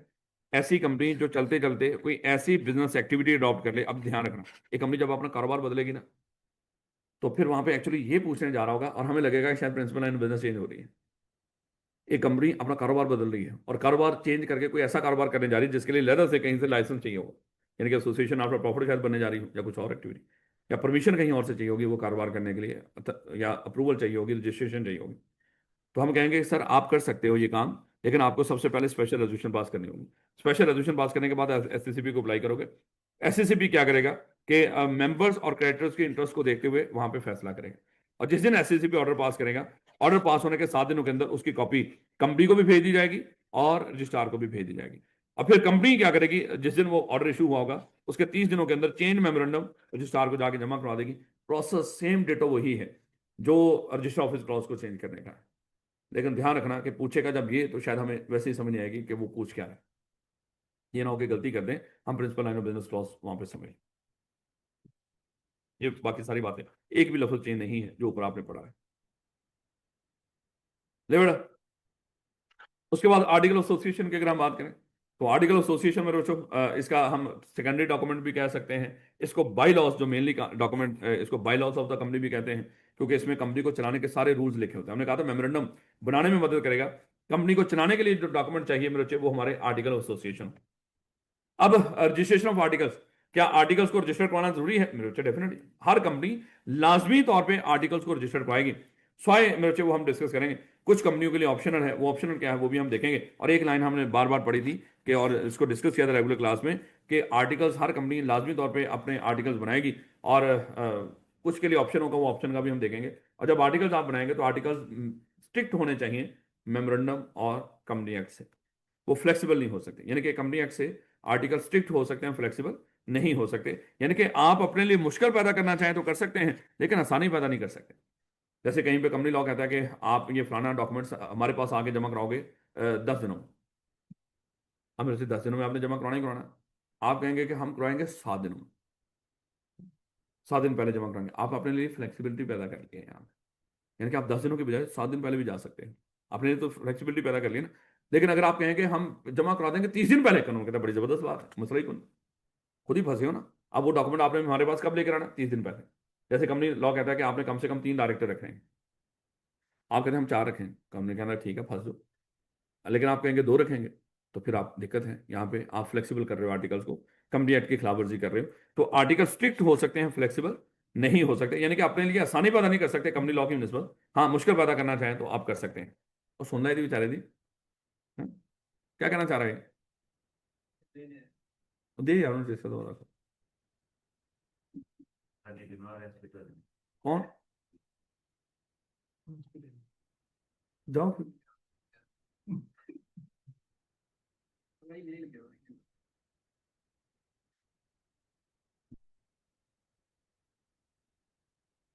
लो बेटा, अल्लाह तंदुरुस्ती दे भाई। रजिस्ट्रेशन आर्टिकल्स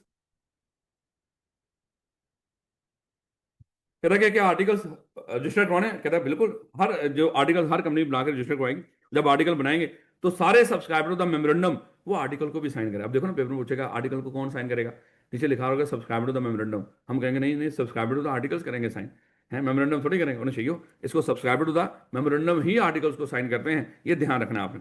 उसके बाद आर्टिकल्स में क्या होता है? सेटिंग और रेगुलेशन फॉर द कंपनी। ये कंपनी की रेगुलेशंस होती हैं, रूल्स एंड रेगुलेशंस होती हैं, जिसके तहत हम कंपनी चलाते हैं। और ये ऑप्शनल है articles company limited by shares के लिए, यानी कि जिस कंपनी के पास शेयर्स हो उसके लिए आर्टिकल्स ऑप्शनल है।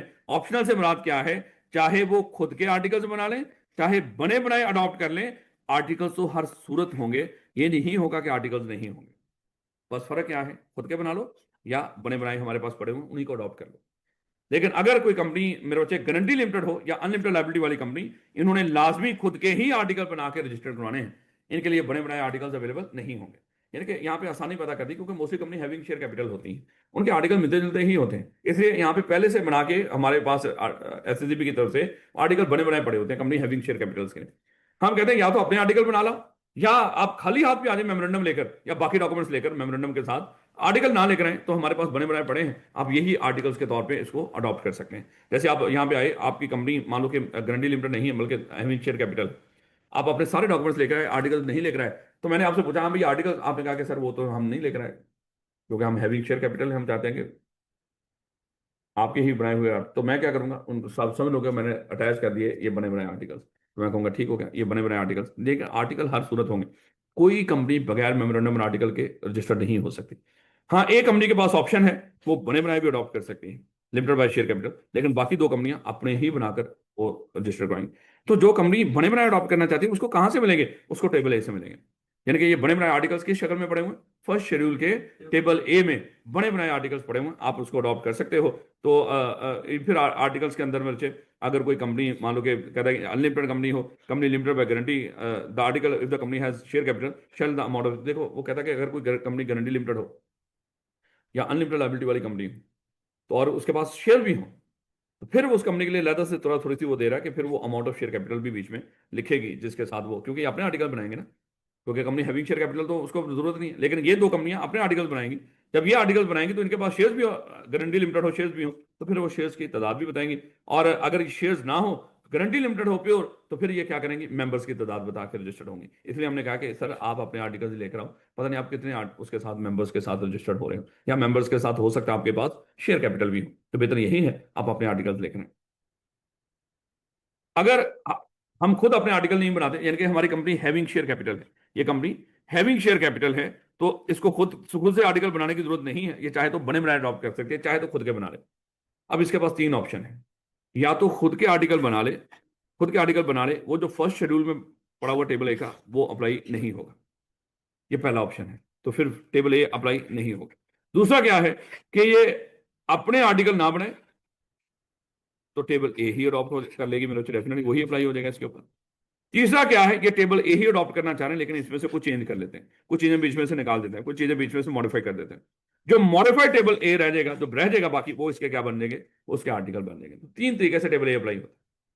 टेबल ए पूरा अप्लाई होगा अगर आपके पास आर्टिकल ना हो, टेबल ए अप्लाई नहीं होगा अगर आपके पास अपने आर्टिकल्स हो, टेबल ए अगर आप अडॉप्ट करना चाहते हो चेंज करके, तो चेंज टेबल ए होगा, वो आप पर अप्लाई हो जाएगा। तो ये टेबल ए इस तरह अप्लाई होगा। उसके बाद क्लैरिटी एंड वोटिंग राइट्स, इसके अंदर लाजमी तौर पे हमने क्या करना है, वोटिंग राइट्स वगैरह जो मेंबर्स के पास होते हैं वो भी। क्वेश्चन सर, हाँ और ये association not for profit sir, ये तो वो क्या कहते हैं आर्टिकल्स, इधर से क्या लिखा हुआ इधर, ये टेबल एफ से अडॉप्ट करेगी सर, ये तो खुद नहीं बना सकते सर। लिखा हुआ वहाँ जी सर, ये तो आई कैप की किताब में ऐसी कोई बात नहीं लिखी हुई, ये जो अजाफी नॉलेज है इनके पास वो अपनी जगह, बाकी हमने अपने जो यहाँ पे असूल बताए हुए, हमने उन्हीं पे कायम रहना। यहाँ पे हमें क्या असूल बताए गए हैं, हमें ये बताया गया कि खुद के आर्टिकल बना लो या बने बनाए अडॉप्ट कर लो। बने बनाए ये किसके लिए ऑप्शन है, कंपनी हैविंग शेयर कैपिटल के लिए। दो कंपनियां अपने ही आर्टिकल बनाएंगी, वो क्या है, गारंटी लिमिटेड और अनलिमिटेड लायबिलिटी वाली। तो यहाँ पे ये नहीं, हमारी किताब में नहीं लिखा हुआ, आपकी किताब में लिखा हुआ, आप अपनी किताब रखें, हम अपनी किताब रखेंगे। अजाफी नॉलेज भी बात का थोड़ा होता इजी लिखा हुआ है इसमें। है, ये इतना ईजी लिखा है ना, देखना कितना ईजी है। इजी की जरूरत नहीं है, हमें वो चीज़ नहीं पाई कि अपने साथ की है। और ये भी इजी होता है, ये मुश्किल नहीं है, बस आपको डरा दिया गया शुरू के अंदर, आपने कभी देखा है ये? सर आपसे ही ऑनलाइन पढ़ रहा हूँ सर, बुक से ही पढ़ रहा तो हूँ ये सर, मुश्किल लगा वाई आपको, कैप की बुक से, एक एक वो लाइन बहुत पढ़ी, लेंथी था सर, तो इस वजह से ये बुक है सर। पूरा बहुत लेंथ था, 10 चैप्टर में बेचारे बच्चे थे। अब यही यही दिक्कत है ना, कि वो लेंथी लग रहा है, लेकिन बहरहाल, लेकिन मेरे बच्चे हमारे लिए यही आसान है। तो सर अभी वो खुद बनाएगी सर आर्टिकल, ये नॉट फॉर प्रॉफिट हमारी होगा किताब में बनाएगी इसका सर। कोई जिक्र नहीं, हम इस पे खामोश हैं। उन्होंने लिखा तो सही लिखा होगा ना, पक्की बात है, वो भी बनाते होंगे, लेकिन आपसे आई क्या नहीं पूछेगा, ये कौन आई क्या, वही पूछेगा गारंटी लिमिटेड कंपनी का और नॉट हैविंग शेयर कैपिटल और अनलिमिटेड लायबिलिटी वाले का। ये बताएं, ये खुद के बनाएंगे या बने बनाए अडॉप्ट करेंगे, ये खुद के ही बनाएंगे। इसके अलावा जो भी कंपनी हैविंग शेयर कैपिटल हो, वो उनके पास ऑप्शन है। आई कैप आपसे इन दो चीजों से हटके कुछ नहीं पूछेगा, वो एसोसिएशन नॉट फॉर प्रॉफिट का नहीं पूछेगा, ये खुद के बनाएगी या बने बनाए अडॉप्ट करेगी, क्योंकि है ही नहीं, कहीं पे लिखा ही नहीं हुआ। ले बेटा।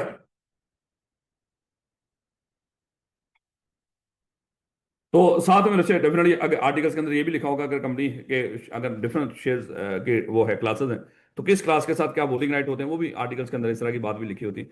और अगर ऊपर की बातें आपने ना मान ली तो पेनल्टी होगी। तो कॉन्टेंट्स ऑफ टेबल ए, मैंने आपको कहा था मेरे बच्चों कि ये जो कॉन्टेंट्स ऑफ टेबल ए हैं ये आपने याद करने हैं। याद इसको इसी तरतीब से याद करने की जरूरत नहीं, जिस मर्जी तरतीब से करना, लेकिन इतना आपको पता होना चाहिए कि कौन सा लफ्ज इस फर्स्ट शेड्यूल के टेबल ए में है, कौन सा नहीं है। इतना गौर से आपने याद करना है। और अगर बहुत अच्छा वक्त हुआ, उसने कहा कि चलें ये अलग अलग पेपर वाला रौला मकाओ, जो पुराने बच्चे हैं जिनका सब सील और है उनको पास कराओ, इस वक्त कह देगा 10 कंटेंट लिख दो टेबल ए के, 5 नंबर के, सिर्फ 10 कंटेंट लिखने हैं। तो 10 के नाम तो याद हो ही जाएंगे ना इतने सारे अल्फाजों में। बस नाम मेरे बच्चे हर चीज़ का पता होना चाहिए, इसमें इंडेमनिटी भी है, ये भी है, वो भी है। इंडेमनिटी क्या होती है बोला, अगर कंपनी की वजह से किसी का नुकसान हो जाए, नुकसान की कैसे कंपनी भरपाई किया करेगी, इसके रूल लिखे होते हैं। यानी कि ये सारे कंपनी के रूल्स हैं, किस तरह कंपनी चलाई जाएगी। ये सारे अल्फाज मेरे बच्चों के, ऐसा लफ्ज जिसकी आपको समझ ना हो तो उनसे पूछ लो। तो इंडेमनिटी का सिर्फ एक लफ्ज है जिसकी समझ नहीं होती, कि मतलब ये एक क्लॉज होती है इसके अंदर भी कि कंपनी की वजह से किसी का नुकसान होगा तो कंपनी पूरा करेगी। ले बेटा, आर्टिकल भी उसी तरह मेमोरेंडम की तरह प्रिंटेड होना चाहिए, तारीख लिखी हो, डेटेड हो, साइन हो गवाहों की मौजूदगी में, इसके ऊपर भी होगा। आल्ट्रेशन ऑफ आर्टिकल बहुत इंपॉर्टेंट है। आर्टिकल्स को अगर चेंज करना है तो बच्चे इसको चेंज करने, देखो आर्टिकल्स के अंदर इतनी सारी बातें हैं, जैसे ये लिखा हुआ है ना, ये सारा आर्टिकल ऐसे ही हमारा भी बना होता है, ये तो मेन हेडिंग है, इसके आगे बड़ी सारी डिटेल लिखी होती है। तो आर्टिकल में अगर एक एक क्लॉज होती तो कम से कम 100-150 क्लॉज बन जाया करनी थी। तो इसकी क्लॉज को चेंज करने का अलग अलग तरीका होता है, जैसे मेमोरेंडम का, तो फिर तो हम रुल जाते हैं। इसलिए यहां पे बच्चे हर क्लॉज को चेंज, ये नहीं कि क्लॉज को अपने अपने लिहाज से चेंज करेंगे। आर्टिकल्स में ये पूरे आपके सामने समझो, आर्टिकल्स पड़े हुए हैं, पूरे आर्टिकल्स हैं, इनमें से कुछ भी चेंज करना हो, अगर ये आर्टिकल्स हैं इनमें से कुछ भी चेंज करना हो तो सेम ही प्रोसेस है। आर्टिकल्स को अगर चेंज करना है तो स्पेशल रेजोल्यूशन पास करनी है। स्पेशल रेजोल्यूशन पास करके अगर तो इससे किसी लोगों को, किसी जो शेयर होल्डर है हमारे, या किसी क्लास के शेयर होल्डर हैं, किसी के राइट इफेक्ट नहीं हो रहे, किसी भी क्लास के शेयर होल्डर्स के, यानी कि किसी की भी दिलदारी नहीं हो रही, आप आर्टिकल में कुछ तब्दीली करना चाहते हो, वो जो तब्दीली करना चाहते हो आप उसके लिए स्पेशल रेजोल्यूशन पास करोगे। अगर ये स्पेशल रेजोल्यूशन पास करके जो तब्दीली आपने तजवीज की है उससे किसी की दिल आजारी नहीं हो रही, किसी के राइट और लायबिलिटी इफेक्ट नहीं हो रही, तो आप जो तब्दीली करना चाहते हो आर्टिकल्स के अंदर कर लो, आपको इजाजत है। लेकिन अगर आप स्पेशल रेजोल्यूशन पास करके आर्टिकल में कुछ ऐसी तब्दीली करने जा रहे हो जिससे कोई खास क्लास से इफेक्ट हो रही हो, तो वो रेजोल्यूशन, वो चेंज उस वक्त तक आर्टिकल में नहीं कर सकोगे जब तक इफेक्टेड क्लास भी 3/4 मेजोरिटी से उस मान लो कि आपकी स्पेशल रेजोल्यूशन की फेवर में वोट ना कर दे, 3/4 मेजोरिटी, इफेक्टेड क्लास की 3/4 मेजोरिटी, इसको स्पेशल रेजोल्यूशन नहीं बोलना आपने।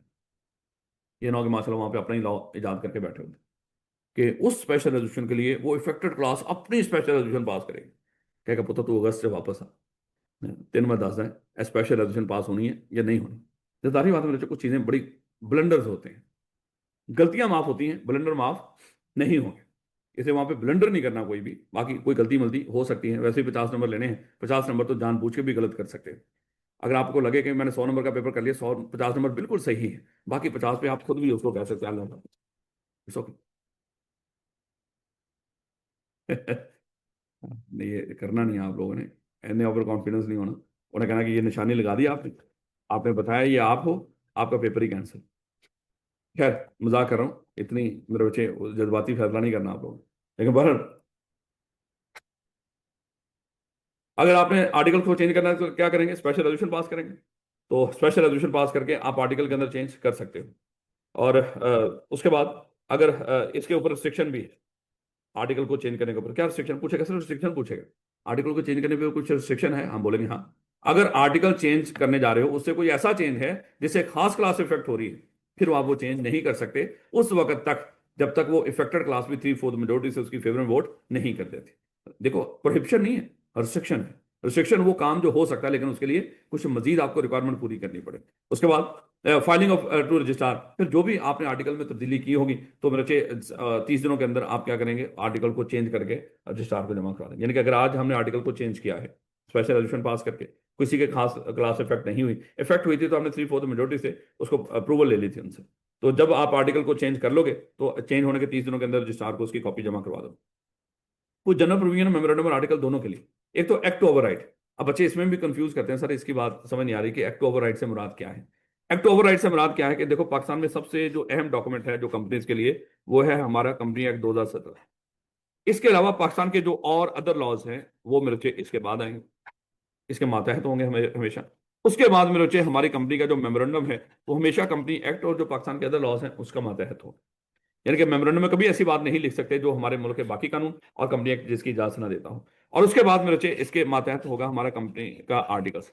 तो आर्टिकल में कोई ऐसी बात नहीं होगी जिसकी मेमोरेंडम अदर लॉज या कंपनी एक्ट इजाजत ना देता हो। और उसके बाद मेरे बच्चे आएगा हमारा कंपनी के जो कॉन्ट्रैक्ट्स होते हैं वो आर्टिकल्स के और मेमोरेंडम के मातहत होते हैं, कंपनी एक्ट के मातहत होते हैं। उसके बाद जो भी हम अपनी रेजोल्यूशन पास करते हैं वो रेजोल्यूशन लाजमी तौर पर इन सारे डॉक्यूमेंट्स की मातहत होती हैं। तो ये एक्ट ओवरराइड है, यानी कि एक्ट ओवरराइड करता है। यहां से अब हम लिख सकते हैं एक्ट टू ओवरराइड। एक्ट इन सारे डॉक्यूमेंट्स को ओवरराइड करता है। इनमें कुछ लिखा हो, इसमें इसमें इसमें इसमें अगर इनमें कुछ ऐसा लिखा हो जो एक्ट के खिलाफ वर्जी करता हो तो वहां पे एक्ट की बात मानी जाएगी, इनकी बात नहीं मानी जाएगी। तो ये मेरे इस सारी कहानी के अंदर यही लिखा हुआ।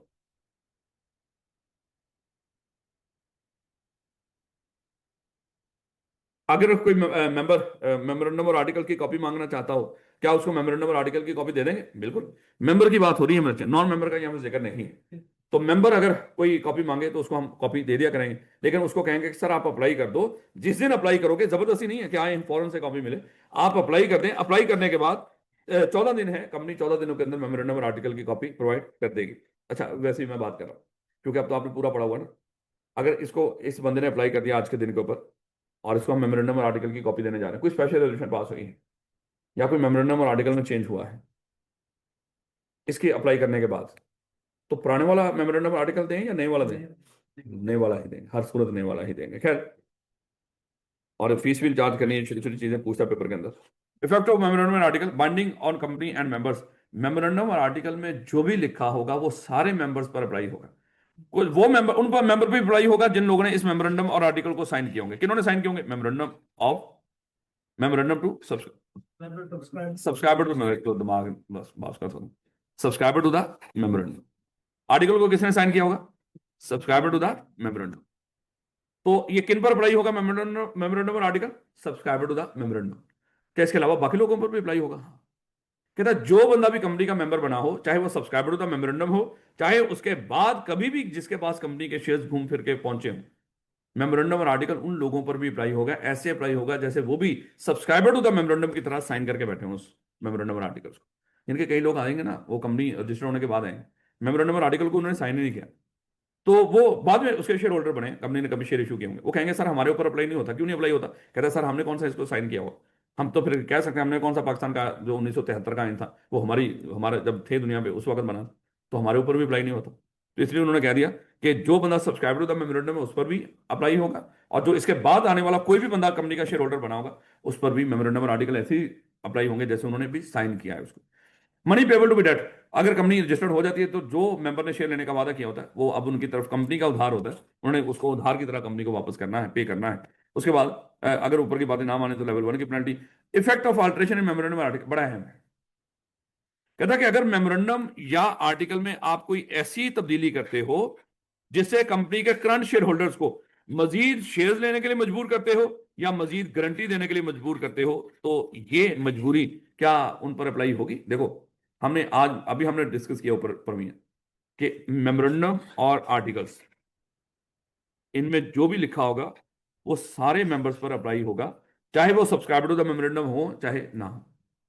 तो यानी कि जो नहीं भी है, जो बाद में शेयर होल्डर बने, उन पर भी अप्लाई होंगे जैसे उन्होंने भी साइन किया हो। ये इसकी खासियत है। अब हुआ क्या कि हमने मेमोरेंडम या आर्टिकल में कोई ऐसी तब्दीली की है, उस तब्दीली के तहत हमने कहा कि इस कंपनी के जो मेंबर्स हैं उन्होंने 100 मान लो कि वो 10% और शेयर ले, 10% हर बंदा और शेयर ले। जिसके पास 100 शेयर है वो 10 और ले, जिसके पास 1000 है 100 शेयर और ले।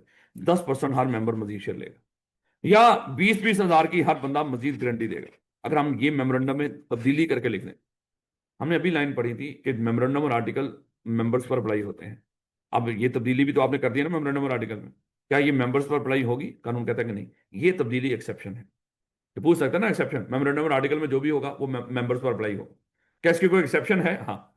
अगर मेमोरेंडम और आर्टिकल में कोई ऐसी तब्दीली कर देते हो जिससे अपने कंपनी के करंट शेयर होल्डर को मजीद शेयर लेने के लिए कहें या गारंटी लिमिटेड में मजीद गारंटी देने के लिए कहें, तो ये तब्दीली सिर्फ उन मेंबर्स पर अप्लाई होगी जिन्होंने इस तब्दीली से पहले या इस तब्दीली के बाद लिखकर आपसे कॉन्ट्रैक्ट कर लिया होगा कि हम ये मजीद शेयर्स या मजीद गारंटी देंगे।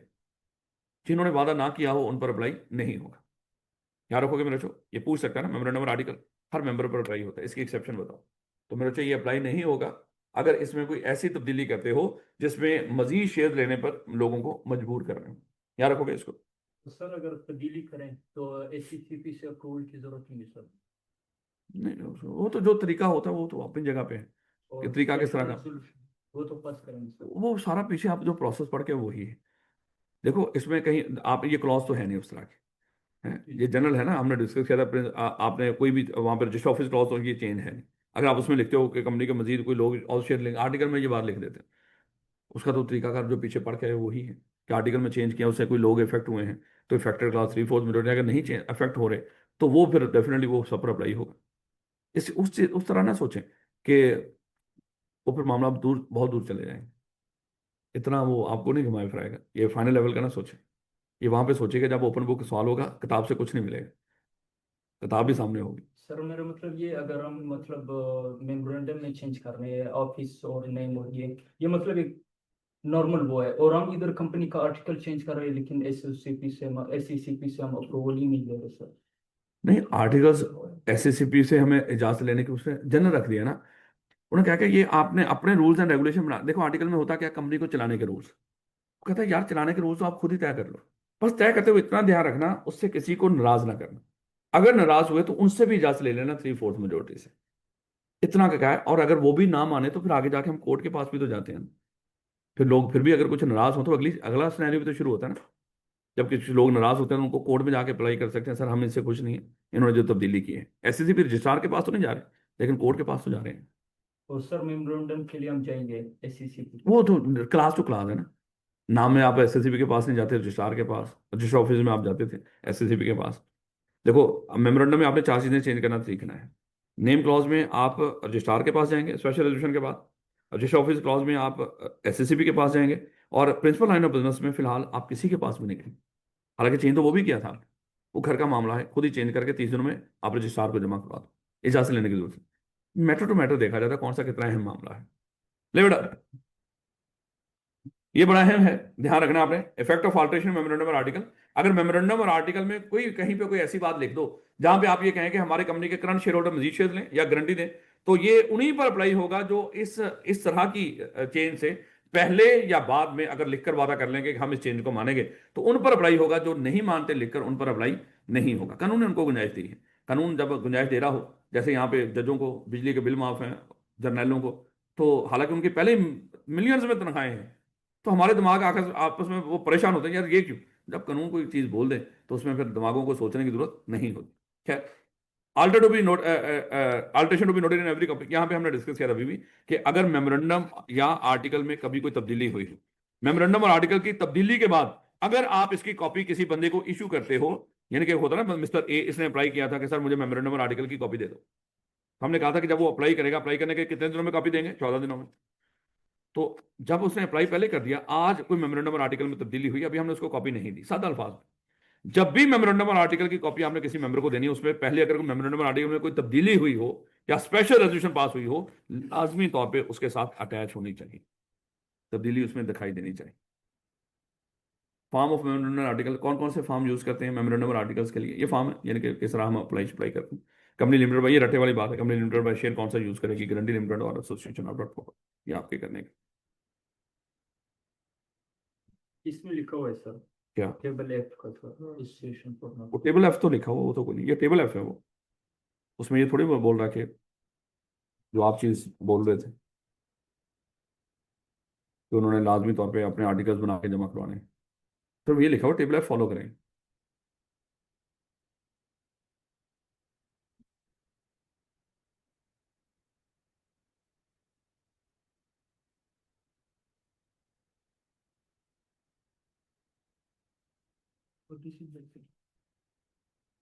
नहीं नहीं, मैं बस थोड़ा सा इसको आधा पढ़ेंगे, बाकी इंशाल्लाह कल मेरा ख्याल है कि हमें एक दिन इसमें और लगेगा, लगा देंगे, कोई मसला नहीं। यस अच्छा, मैं खत्म करना चाहूँ ना, हर चैप्टर में आप सिर्फ देख लेना, मुझे सिर्फ 15 मिनट दे दो। हर चैप्टर में मैक्सिमम 15 दिनों में आपको रिपीट करवा सकता हूँ, लेकिन वो उतना की रिपीट होगा जितना जिसका फायदा नहीं हो।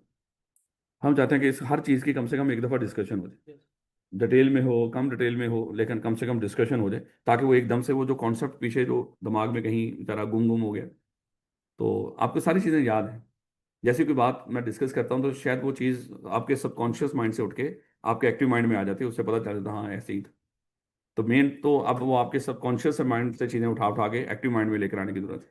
उस लिए आपको ये सारी रिवीजन करवाने का मकसद है और लेट करवाने का मकसद भी है। खैर लो बेटा, चैप्टर 3 डायरेक्टर्स, बस ये सारे इंपॉर्टेंट है, पूरा आपका सीरीज सारे इंपॉर्टेंट है।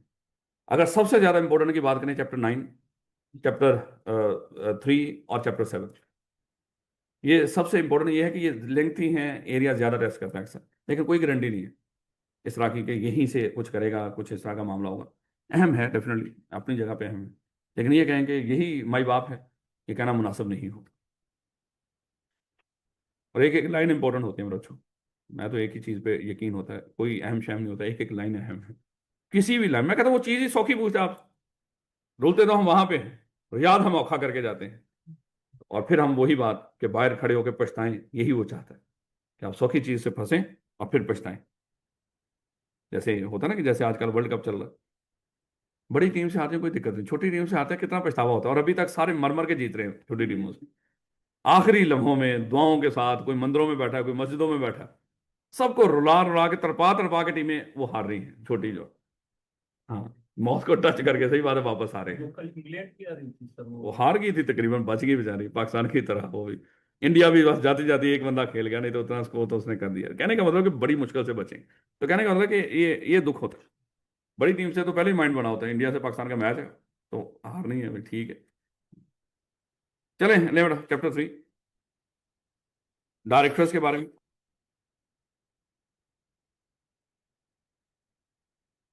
बचपन में हम डिस्कस कर गए हैं कि कंपनी बनाने वाले कंपनी बनाते हैं, और जिस दिन कंपनी बन जाती है, कंपनी खुद से एक अलग पर्सन बन जाती है, और ये पर्सन बिल्कुल वैसा इंसान है जैसे हम लोग इंसान हैं। इसके अपने राइट्स एंड ऑब्लिगेशन, सारा कुछ वैसे, लेकिन है तो आर्टिफिशियल पर्सन ना। और आर्टिफिशियल पर्सन अपने आप को कैसे मैनेज करेगा? इसलिए कानून कहता है कि इसको मैनेज करने के लिए लाजमी तौर पे नेचुरल पर्सन होने चाहिए, और उन नेचुरल पर्सन को हम डायरेक्टर्स कहते हैं। और ये डायरेक्टर हमेशा कहां से अपॉइंट होते हैं? मेंबर में से, स्वाय वो 4 एक्सेप्शंस के जो आज हम डिस्कस करेंगे। तो हम अब ये डिस्कस करेंगे ये जो डायरेक्टर्स हैं ये होते कौन हैं, और इनके क्या यहाँ पे पावर्स होती हैं, क्या राइट्स एंड ड्यूटीज होती हैं, इस तरह की बातें मेरे से इस चैप्टर के अंदर हम डिस्कस करेंगे।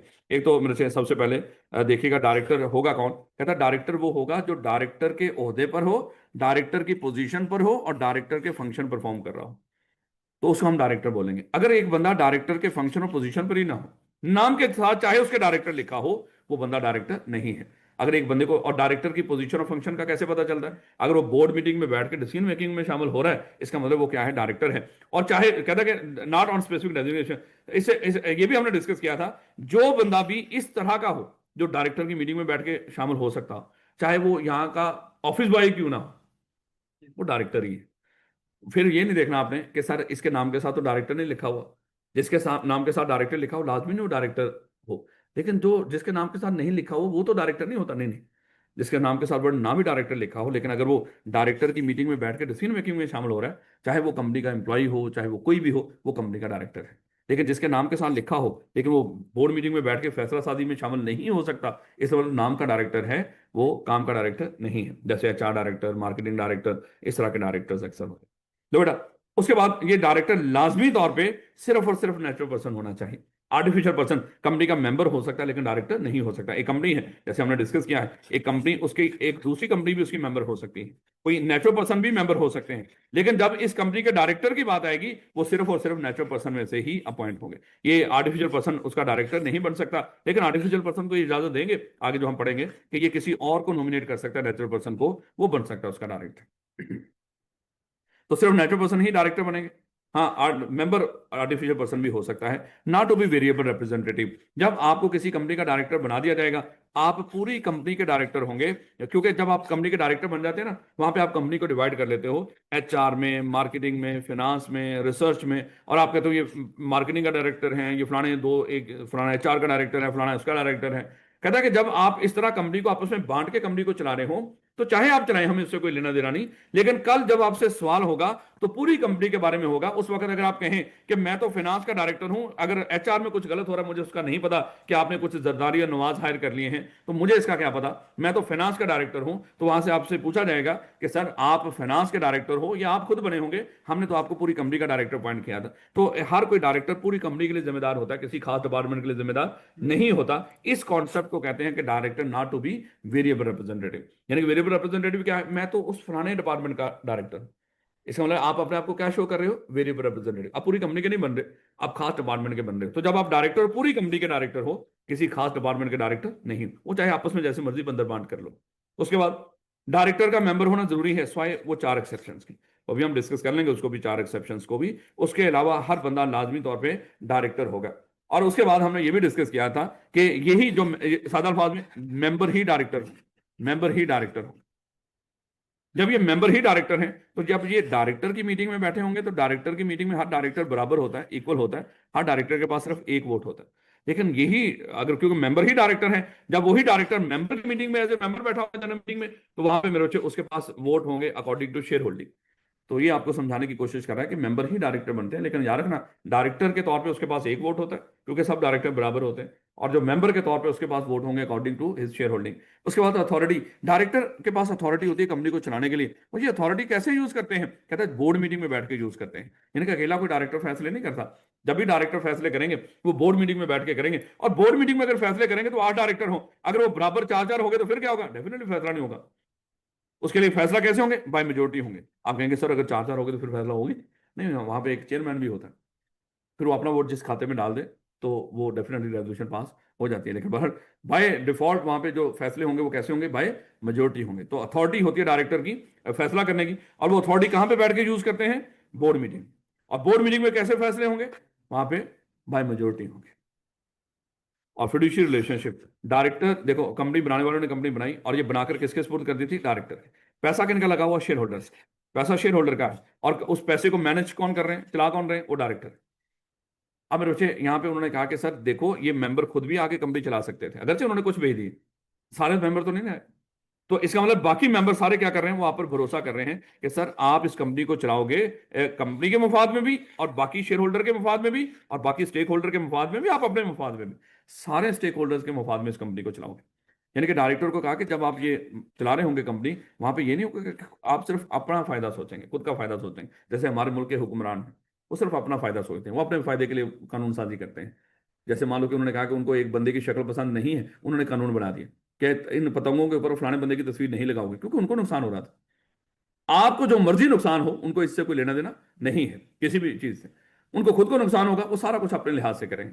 तो इसका मतलब क्या हुआ, हम लोगों पे भरोसा करते हैं यहाँ पे कि भाई वो सबका सोचेंगे, लेकिन वो जब अपना ही सोचना शुरू करते हैं, तो इस तरह के कॉन्सेप्ट को हम कहते हैं सर आप फिड्यूशियरी रिलेशनशिप, वो जो हमने भरोसा किया था, आप उसकी खिलाफवर्जी कर रहे हैं। और डायरेक्टर अगर फिड्यूशियरी रिलेशनशिप की वॉल्यूशन करे, यानी कि डायरेक्टर खुद का सोचेगा, कंपनी का ना सोचे, बाकी स्टेक होल्डर का। यानी कि जब भी कोई ऐसी सिचुएशन आ जाए जहां पे कॉन्फ्लिक्ट ऑफ इंटरेस्ट आ जाए, जो चैप्टर 9 में जाकर डिस्कस करेंगे, तो जब भी कॉन्फ्लिक्ट ऑफ इंटरेस्ट आ जाए और वहां पे डायरेक्टर अपने मुफाद का फैसला कर ले, कंपनी या बाकी स्टेक होल्डर का उसके मुफाद का फैसला ना हो, हम कहेंगे फिड्यूशियरी रिलेशनशिप की वॉल्यूशन होगी, शायद, शायद हुई है। हम खुद नहीं डिसाइड करेंगे, डिसाइड कौन करेगा, कोर्ट। हम अप्लाई कर देंगे कोर्ट में, सर ये बंदा इसने अपने आप को फायदा दिया, कंपनी को नुकसान में रखा है या शेयर होल्डर को नुकसान में रखा। तो अगर कोर्ट में वो तसल्ली होगी कोर्ट को, तो वो कोर्ट डिक्लेयर कर देगा वाकई इसने फिड्यूशियरी रिलेशनशिप की वायलेशन की है, और उसको हम क्या कर देंगे, उसको अगले 5 साल के लिए किसी भी तरह के डायरेक्टर या चीफ एग्जीक्यूटिव के ओहदे पर उसको नाहिल कर देंगे उसके लिए। तो बेटा, consent to act as a director, किसी भी बंदे को जब आप डायरेक्टर अपॉइंट करेंगे, चाहे कोई नॉमिनी हो, कोई भी हो, जो बंदा भी आपके बोर्ड पे डायरेक्टर बनने जा रहा हो, लाजमी तौर पे उस बंदे से पहले आपने कंसेंट हासिल करनी है, इन राइटिंग लिखकर उसे रजामंदी हासिल करनी है। कोई भी हो, नॉमिनी हो, कुछ भी हो, व्हाट्सएवर, जो बंदा आ रहा हो कंपनी के बोर्ड ऑफ डायरेक्टर के ऊपर, पहले उसे कंसेंट हासिल करें। सर आप बनना चाह रहे हो डायरेक्टर, आप कहेंगे सर नॉमिनी का आपने कैसे बोल दिया, वो तो कोई और बंदा अपॉइंट करता है। भाई जो बंदा भी अपॉइंट कर रहा है किसी बंदे को, वो पहले उसे रिटर्न कॉन्सेंट ही लेगा उस बंदे से। और जब ये बंदा डायरेक्टर अपॉइंट हो जाएगा, अपॉइंट होने के 15 दिनों के अंदर इसकी रिटर्न कॉन्सेंट हमने रजिस्ट्रार को फाइल करनी होती है। तो ये लाजमी मेरे से दिमाग में रखिएगा कि कॉन्सेंट हासिल करने। नंबर ऑफ डायरेक्टरशिप, एक बंदा कितनी डायरेक्टरशिप रख सकता है, कोई लिमिट नहीं है। एक बंदा जितनी मर्जी डायरेक्टरशिप रखे, कानून ने फिलहाल कोई लिमिट नहीं लगाई, लेकिन कानून ने आपको एक वार्निंग दी है कि अभी तो हमने कोई लिमिट नहीं लगाई, लेकिन फ्यूचर में अगर हमने लिमिट लगा दी तो फिर उससे जो अजाफी डायरेक्टरशिप होंगी वो आपको छोड़नी पड़ेंगी। जैसे अगर हमने कह दिया कि एक बंदा मैक्सिमम 10 डायरेक्टरशिप रख सकता है, अगर उस वक्त आप 13 कंपनियों में डायरेक्टर हुए तो 3 डायरेक्टरशिप आपको छोड़नी होंगी। हाँ, जब वो डायरेक्टरशिप काउंट करेंगे वो उसके असूल भी अभी इन्होंने बता दिए कि वहां पे अगर आप एक होल्डिंग के डायरेक्टर हो और साथ उसकी सब्सिडरी के भी डायरेक्टर हो, लिस्टेड सब्सिडरी वगैरह हो, लिस्टेड होल्डिंग हो, ये सारा ग्रुप एक ही काउंट होगा। ये हम आपको एक ही कंपनी के डायरेक्टर काउंट करेंगे, यानी कि आप एक पूरे ग्रुप के डायरेक्टर हो, तो वो डिफरेंट कंपनीज के सब्सिडरीज के भी डायरेक्टर हो, होल्डिंग के भी डायरेक्टर हो, सारा आपस में एक ग्रुप है, तो उसके आप एक ही डायरेक्टर काउंट होंगे। और अगर वो कहता है कि आप अल्टरनेट डायरेक्टर हो किसी कंपनी में, वो भी आपकी डायरेक्टरशिप ही काउंट होगी। अल्टरनेट होता है ना, आर्जी तौर पे आप किसी की जगह पे डायरेक्ट, मैं सीएफई से जा रहा हूँ फिलहाल 90 दिन या उससे ज्यादा के लिए मुल्क से बाहर जा रहा हूँ, तो मैं आप में से किसी बंदे को अपना डायरेक्टर अपनी जगह पे अल्टरनेट डायरेक्टर बना के चला जाता हूँ, तो आपकी जब डायरेक्टरशिप काउंट होंगी उसमें ये डायरेक्टरशिप भी काउंट होगी। नो बेटा। उसके बाद मिनिमम नंबर ऑफ डायरेक्टर्स, एक कंपनी में कितने कम से कम डायरेक्टर होंगे? सिंगल मेंबर में 1, प्राइवेट में 2, पब्लिक अनलिस्टेड कंपनी में 3 और पब्लिक लिस्टेड में कम से कम 7 डायरेक्टर होंगे। अब ये मिनिमम नंबर ऑफ डायरेक्टर उस लिहाज से भी याद रखना, जो पीछे आप पढ़ के आए थे कि कंपनी, सॉरी वो तो शेयर होल्डर्स का पढ़ के आए थे माल। जी बेटा, बिल्कुल बन सकते हैं, सिर्फ चीफ एग्जीक्यूटिव को मना किया गया क्योंकि हम खुद से कानूनी बनाएंगे, जो हमारे कानून ने हमें बता दिया हम उसी पे अमल करेंगे। सिर्फ चीफ एग्जीक्यूटिव को मना है, बाकी किसी बंदे को मना नहीं है। अच्छा मादर, अच्छा यहाँ पे ये जो मिनिमम नंबर ऑफ डायरेक्टर आपको क्यों पढ़ाए गए हैं? क्योंकि आगे जाके हमने पढ़ना है, अगर आपके डायरेक्टर मर जाएं या छोड़ के चले जाएं, उसके बाद भी मेरे बच्चे अगर हमारे मिनिमम नंबर ऑफ डायरेक्टर पूरे हों तो हमें कैजुअल वैकेंसी को फिल करने की जरूरत नहीं होगी। लेकिन अगर मिनिमम नंबर ऑफ डायरेक्टर से नीचे चले जाएं फिर तो आपने लाजमी कैजुअल वैकेंसी फिल करनी है, इसलिए आपको ये मिनिमम नंबर ऑफ डायरेक्टर याद रखने हैं। तो मादर, जैसे मैं अभी कंफ्यूज करने लगा था कि पीछे जो minimum number of share holder पढ़ के आए हो उससे इसको मिक्सअप नहीं करना। ले बेटा, सेम टू सेम सर, क्या सेम टू सेम? वो शेयर होल्डर होगी नहीं नहीं, डायरेक्टर। सेम क्यों? वो भी सिर्फ उन्होंने दोनों का 3 बताया। नहीं, वो तादाद सेम है, तादाद सेम मेंबर, हाँ तादाद सेम होती है, तादाद तादाद तो सेम होती है। देखो वैसे भी मेरे बच्चे उसमें सिंगल मेंबर में एक ही मेंबर होता है, वो पढ़ा ही इसलिए है। हाँ तो उसका फर्क है, सिर्फ लिस्टेड का उसमें फर्क रखा है, बाकी तो मेरे बच्चे उसका वो फर्क नहीं है उस तरह। नहीं बेटा, एलिजिबिलिटी और eligibility of certain person to become directors, तो कौन बंदा एलिजिबल होगा डायरेक्टर बनने के लिए और कौन एलिजिबल नहीं होगा? तो याद करें हमने डिस्कस किया था कि हमारे लॉ के अंदर एलिजिबिलिटी नहीं बताई गई, इनएलिजिबिलिटी बताई गई है। अहलियत आप जो भी लिखना चाहें आर्टिकल्स के अंदर लिख सकते हो, और अहलियत किस किस बेस पे लिख सकते थे हमने डिस्कस किया था। आप क्वालिफिकेशन भी लिख सकते हो, क्वालिफिकेशन शेयर भी लिख सकते हो, आप एजुकेशन रिक्वायरमेंट भी लिख सकते हो कि इतने शेयर्स होंगे या ये क्वालिफिकेशन होगी या खाली शेयर्स होंगे इतने, तो वही बंदा हमारे डायरेक्टर बनेगा, तो लिख सकते हो, कानून ने आप पे छोड़ दिया। देखिए मेरे बच्चे, इनएलिजिबिलिटी उन्होंने बताई है, वो कहता है कि एलिजिबिलिटी तो आप जो लिखना चाहें लिख लें, नहीं भी लिखना चाहें आप जिस मर्जी बंदे को डायरेक्टर बना लो, लेकिन जिस मर्जी बंदे को जब डायरेक्टर बनाने जाएंगे ना, हाँ ध्यान रखना इन लोगों को डायरेक्टर ना बनाना, ये लोग नाअहल हैं, इसको कोई भी कंपनी अपना डायरेक्टर अपॉइंट नहीं करेगी इन लोगों को। ये कौन है मेरे बच्चे? एक तो माइनर, ये बंदा किसी कंपनी का डायरेक्टर नहीं हो सकता, किसी भी कंपनी का, याद रखना। और उसके बाद अगर कोई बंदा अनसॉल्व माइंड पर्सन हो, ये डायरेक्टर नहीं हो सकता। अगर कोई बंदा जिसने इंसॉल्वेंसी के लिए अप्लाई किया हो, अगरचे अभी उसकी एप्लीकेशन पेंडिंग है, याद है ना, कोई बंदा इंसॉल्वेंट कैसे होता है बोला? एक तो सिचुएशन क्या होती है जब उसके लाइबिलिटी ज्यादा हो और एसेट्स उसके पास कम हो, तो लोग उस पर भरोसा नहीं करते, वो खुद जाके कोर्ट में अप्लाई कर देता है या उसके क्रेडिटर अप्लाई कर देते हैं, सर इसको इंस्टॉलमेंट डिक्लेयर करो, इसके पास जो है कम से कम वही लेके दे दो। वो भी कहता है कि जो मेरे पास है वो चला जाए, मैं कम से कम इंस्टॉलमेंट होकर नई जिंदगी शुरू करूं दोबारा। तो कोई बंदा खुद भी जाके अपने आप को इंस्टॉलमेंट डिक्लेयर करवा सकता है। अगर वो इंसॉल्वेंट हो जाता है तो उसकी प्रॉपर्टी सारी कोर्ट के पास, तो कोर्ट उसमें बांट बूंट के मामला खत्म कर देते हैं। जिसने अप्लाई किया हो कि मुझे इंसॉल्वेंट डिक्लेयर कर दो, अगरचे अभी उसकी एप्लीकेशन नहीं सुनी गई कोर्ट में, अप्लाई तो किया हो ना, ऐसा बंदा भी किसी कंपनी का डायरेक्टर नहीं हो सकता। उसके बाद अप्लाई किया था और वो डिक्लेयर हो गया इंसॉल्वेंट, तो ये बंदा भी मेरे अच्छे किसी कंपनी का डायरेक्टर नहीं हो सकता। कब तक? जब तक ये अनडिस्चार्ज इंसॉल्वेंट है। अनडिस्चार्ज इंसॉल्व, हाँ जब डिस्चार्ज हो जाएगा, तो तब डिस्चार्ज कब हो जाएगा? जब वो ऑफिशियल असाइनी सारी लाइबिलिटी शबिलिटी उसकी जितनी हो सकती होगी पे कर देगा, मामला सेटल कर देगा, कोर्ट को जाके दे देगा, सर ये जो था सारा बांट बूंट दिया, मामला खत्म, कोर्ट डिक्लेयर कर देगा ठीक है भाई आज से आप डिस्चार्ज हो, तो अब ये बंदा डेफिनेटली डायरेक्टर बन सकता है। खैर, तो माइनर अनसॉल्वेंट जिसने अप्लाई किया हो इंसॉल्वेंसी के लिए, या जो अभी अनडिस्चार्ज इंसॉल्वेंट हो, कोई मॉरल टर्पिट्यूड के अंदर कन्विक्टेड हो, इल्जाम ना लगा हो, बल्कि इल्जाम साबित हो चुका हो और उसको सजा मिल चुकी हो। और जहां पे कुछ जगहों पे कंपनी एक्ट खुद मना कर दे कि सर आप डायरेक्टर नहीं बन सकते, जैसे अभी हम डिस्कस करेंगे कंपनी एक्ट कहाँ कहाँ पे मना करेगा, तो उसके बाद अगर कोई बंदा फिड्यूशियरी रिलेशनशिप की वायलेशन कर दे, अपने आप को फायदा दे, कंपनी को नुकसान में रखे, या जिसके पास एनटीएन ना हो, इसकी एक्सेप्शन है। देखो कुछ जगहों कुछ चीजों की एक्सेप्शन भी है। फिड्यूशियरी रिलेशनशिप वाला बंदा जिसने वायलेशन की वो डायरेक्टर बन सकता है, हाँ इसकी भी एक्सेप्शन है, अगर 5 साल गुजर चुके हैं उसके बाद डायरेक्टर बन सकता है। जिसके पास एनटीएन नहीं है, क्या वो डायरेक्टर बन सकता है? हाँ बन सकता है, अगर जाके एसईसीपी से इजाजत ले ले। उसके बाद अगर कोई बंदा मेंबर ना हो, क्या ये डायरेक्टर बन सकता है? हाँ बन सकता है, उन 4 सिचुएशन में जो मोस्ट फेवरेट है। तो ये मेरे बच्चों, ये सारे हमने डिस्कस किया है, ये लोग डायरेक्टर नहीं हो सकते। और ये याद रखना, फिड्यूशियरी रिलेशनशिप की वायलेशन कौन डिक्लेयर करेगा? ये वायलेशन किया इसने, वो कोर्ट डिक्लेयर करेगा, खुद नहीं डिक्लेयर कर देनी आपने, वो कोर्ट डिक्लेयर करेगा। लो बेटा, अब 5 साल के लिए वो नाअहल होगा, 5 साल के लिए वो दोबारा से अहल होगा। यानी कि आज अगर आपके पास कोई बंदा आया और आज से 4 साल पहले फिड्यूशियरी रिलेशनशिप की वायलेशन हुई थी, और प्राइवेट कंपनी आपकी, क्या डायरेक्टर बना लेंगे आप उसको? कोई कंपनी, हर कंपनी के लिए मना किया उसको। अक्सर आपको इस तरह की चीजों में धोखा दे देते, हम कहेंगे प्राइवेट कंपनी में बन सकता है, भाई किसी कंपनी का नहीं बन सकता वो। उसके बाद एनटीए ना हो, बन सकता है हाँ, अगर एसएससी भी इजाजत दे दे। और अगर मेंबर ना हो, बन सकता है हाँ, अगर ये 4 तरह का वो डायरेक्टर बनना हो, सबसे अहम। तो कंपनी का डायरेक्टर हमेशा मेंबर होगा, सिवाय 4 एक्सेप्शंस के। ये वो 4 एक्सेप्शंस हैं। ये कौन कौन लोग हैं मेरे बच्चे? अगर अज्यूम कर लो हमारी कंपनी की कोई दूसरी कंपनी मेंबर है, अब वो कंपनी तो हमारी कंपनी के डायरेक्टर नहीं बन सकती, लेकिन अगर उसके पास इतने शेयर्स हैं कि वो खुद तो डायरेक्टर नहीं बन सकती, तो किसी और बंदे को नॉमिनेट कर दे। ये कोई और बंदा इसका इस कंपनी का मेंबर होना जरूरी नहीं है, इवन इसका भी मेंबर होना जरूरी नहीं है। हाँ एक सूरत में इसका मेंबर होना जरूरी होगा इसमें। क्या बोला? अब तो पढ़ा होगा ना सारा। हाँ इसके आर्टिकल में लिखा हुआ है कि हमारी कंपनी का डायरेक्टर वही बनेगा जिसके नाम पे कुछ शेयर्स हो, क्वालिफिकेशन शेयर्स हो। फिर याद है ना, वो कंपनी अपनी इन्वेस्टमेंट हमेशा अपने नाम पे रखेगी, जो आगे जाके चैप्टर 9 में पढ़ना है। स्वाय 3 तरह की एक्सेप्शंस के, उन एक्सेप्शन में एक ये भी है कि अगर जिस कंपनी में आपको डायरेक्टर नॉमिनेट किया है, अगर उसी के आर्टिकल में लिखा हो कि सर आपके नाम पे शेयर्स होने चाहिए, फिर होने चाहिए, फिर वहां पे ये एक्सेप्शन अप्लाई नहीं हो। क्या रखोगे इसको? फिर हम कम से कम कहते थे उस कंपनी को, सर अपने इसके शेयर इसके नाम पे कुछ ना कुछ रख दो आप, या दोनों अपने चाहे ज्वाइंटली रखो, लेकिन नाम पे शेयर होने चाहिए।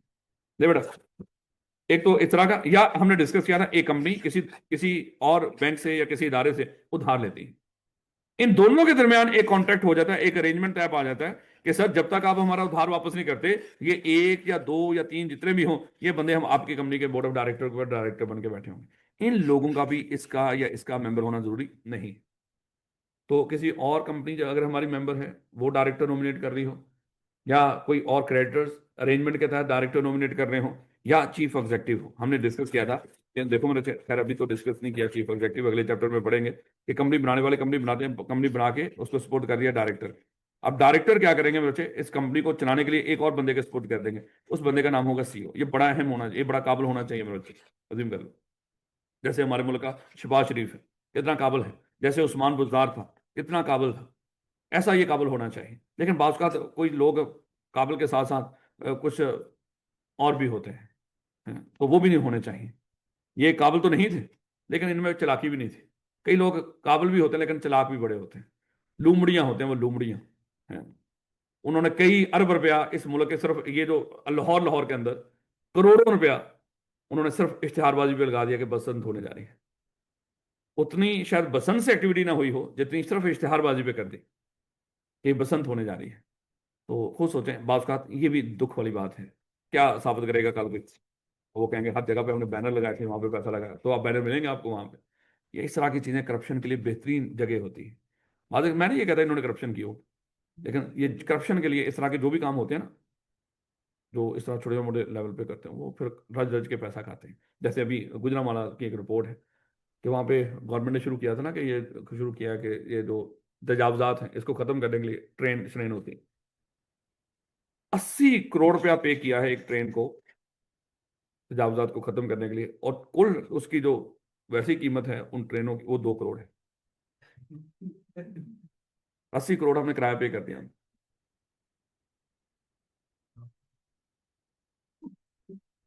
ऐसे ऐसे, और जैसे यही काम सिंध में होता है।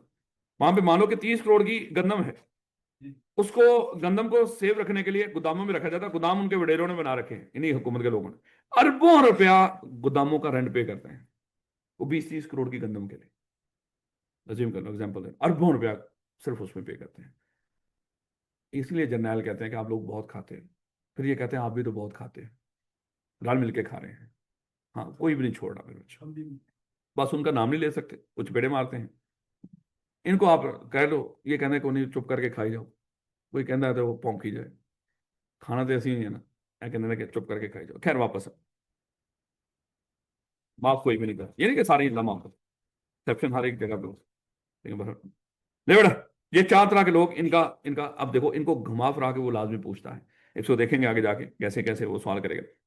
लिस्टेड कंपनी के लिए दो मजीद भी इनएलिजिबिलिटी थी कि लिस्टेड, ये सिर्फ लिस्टेड के लिए है, यानी कि ये वाले गंदे बंदे किसी भी कंपनी के डायरेक्टर बन सकते हैं, पब्लिक अनलिस्टेड के भी बन सकते हैं, स्वाइल लिस्टेड के। एक तो अगर कोई बंदा डिफॉल्टर हो लोन की रिपेमेंट का, किसी फाइनेंशियल इंस्टीट्यूट का, ये ध्यान रखना मेरे बच्चों, अगर वो सीएफई का डिफॉल्टर है, सीएफई फाइनेंशियल इंस्टीट्यूट नहीं है। अगर वो वापडा का डिफॉल्टर है, वापडा फाइनेंशियल इंस्टीट्यूट नहीं है। अगर कोई बंदा फाइनेंशियल इंस्टीट्यूट जिसका काम ही पैसे का हो, यानी कि वो जायज कैश से कुछ उधार लेके उसने वापस नहीं किया 100 रुपया, वो डिफॉल्टर है उसका, वो किसी कंपनी का, लिस्टेड कंपनी का डायरेक्टर नहीं हो सकता। अमाउंट तो नहीं लिखी हुई यहाँ पे, हाँ, 10 रुपये का उसने एडवांस लिया था, वापस नहीं किया, वो लिस्टेड कंपनी का डायरेक्टर नहीं होगा, डिफॉल्ट कर दिया ना उसने। बस डिफॉल्टर होना चाहिए और फाइनेंशियल इंस्टीट्यूट होना चाहिए, याद रखोगे इसको।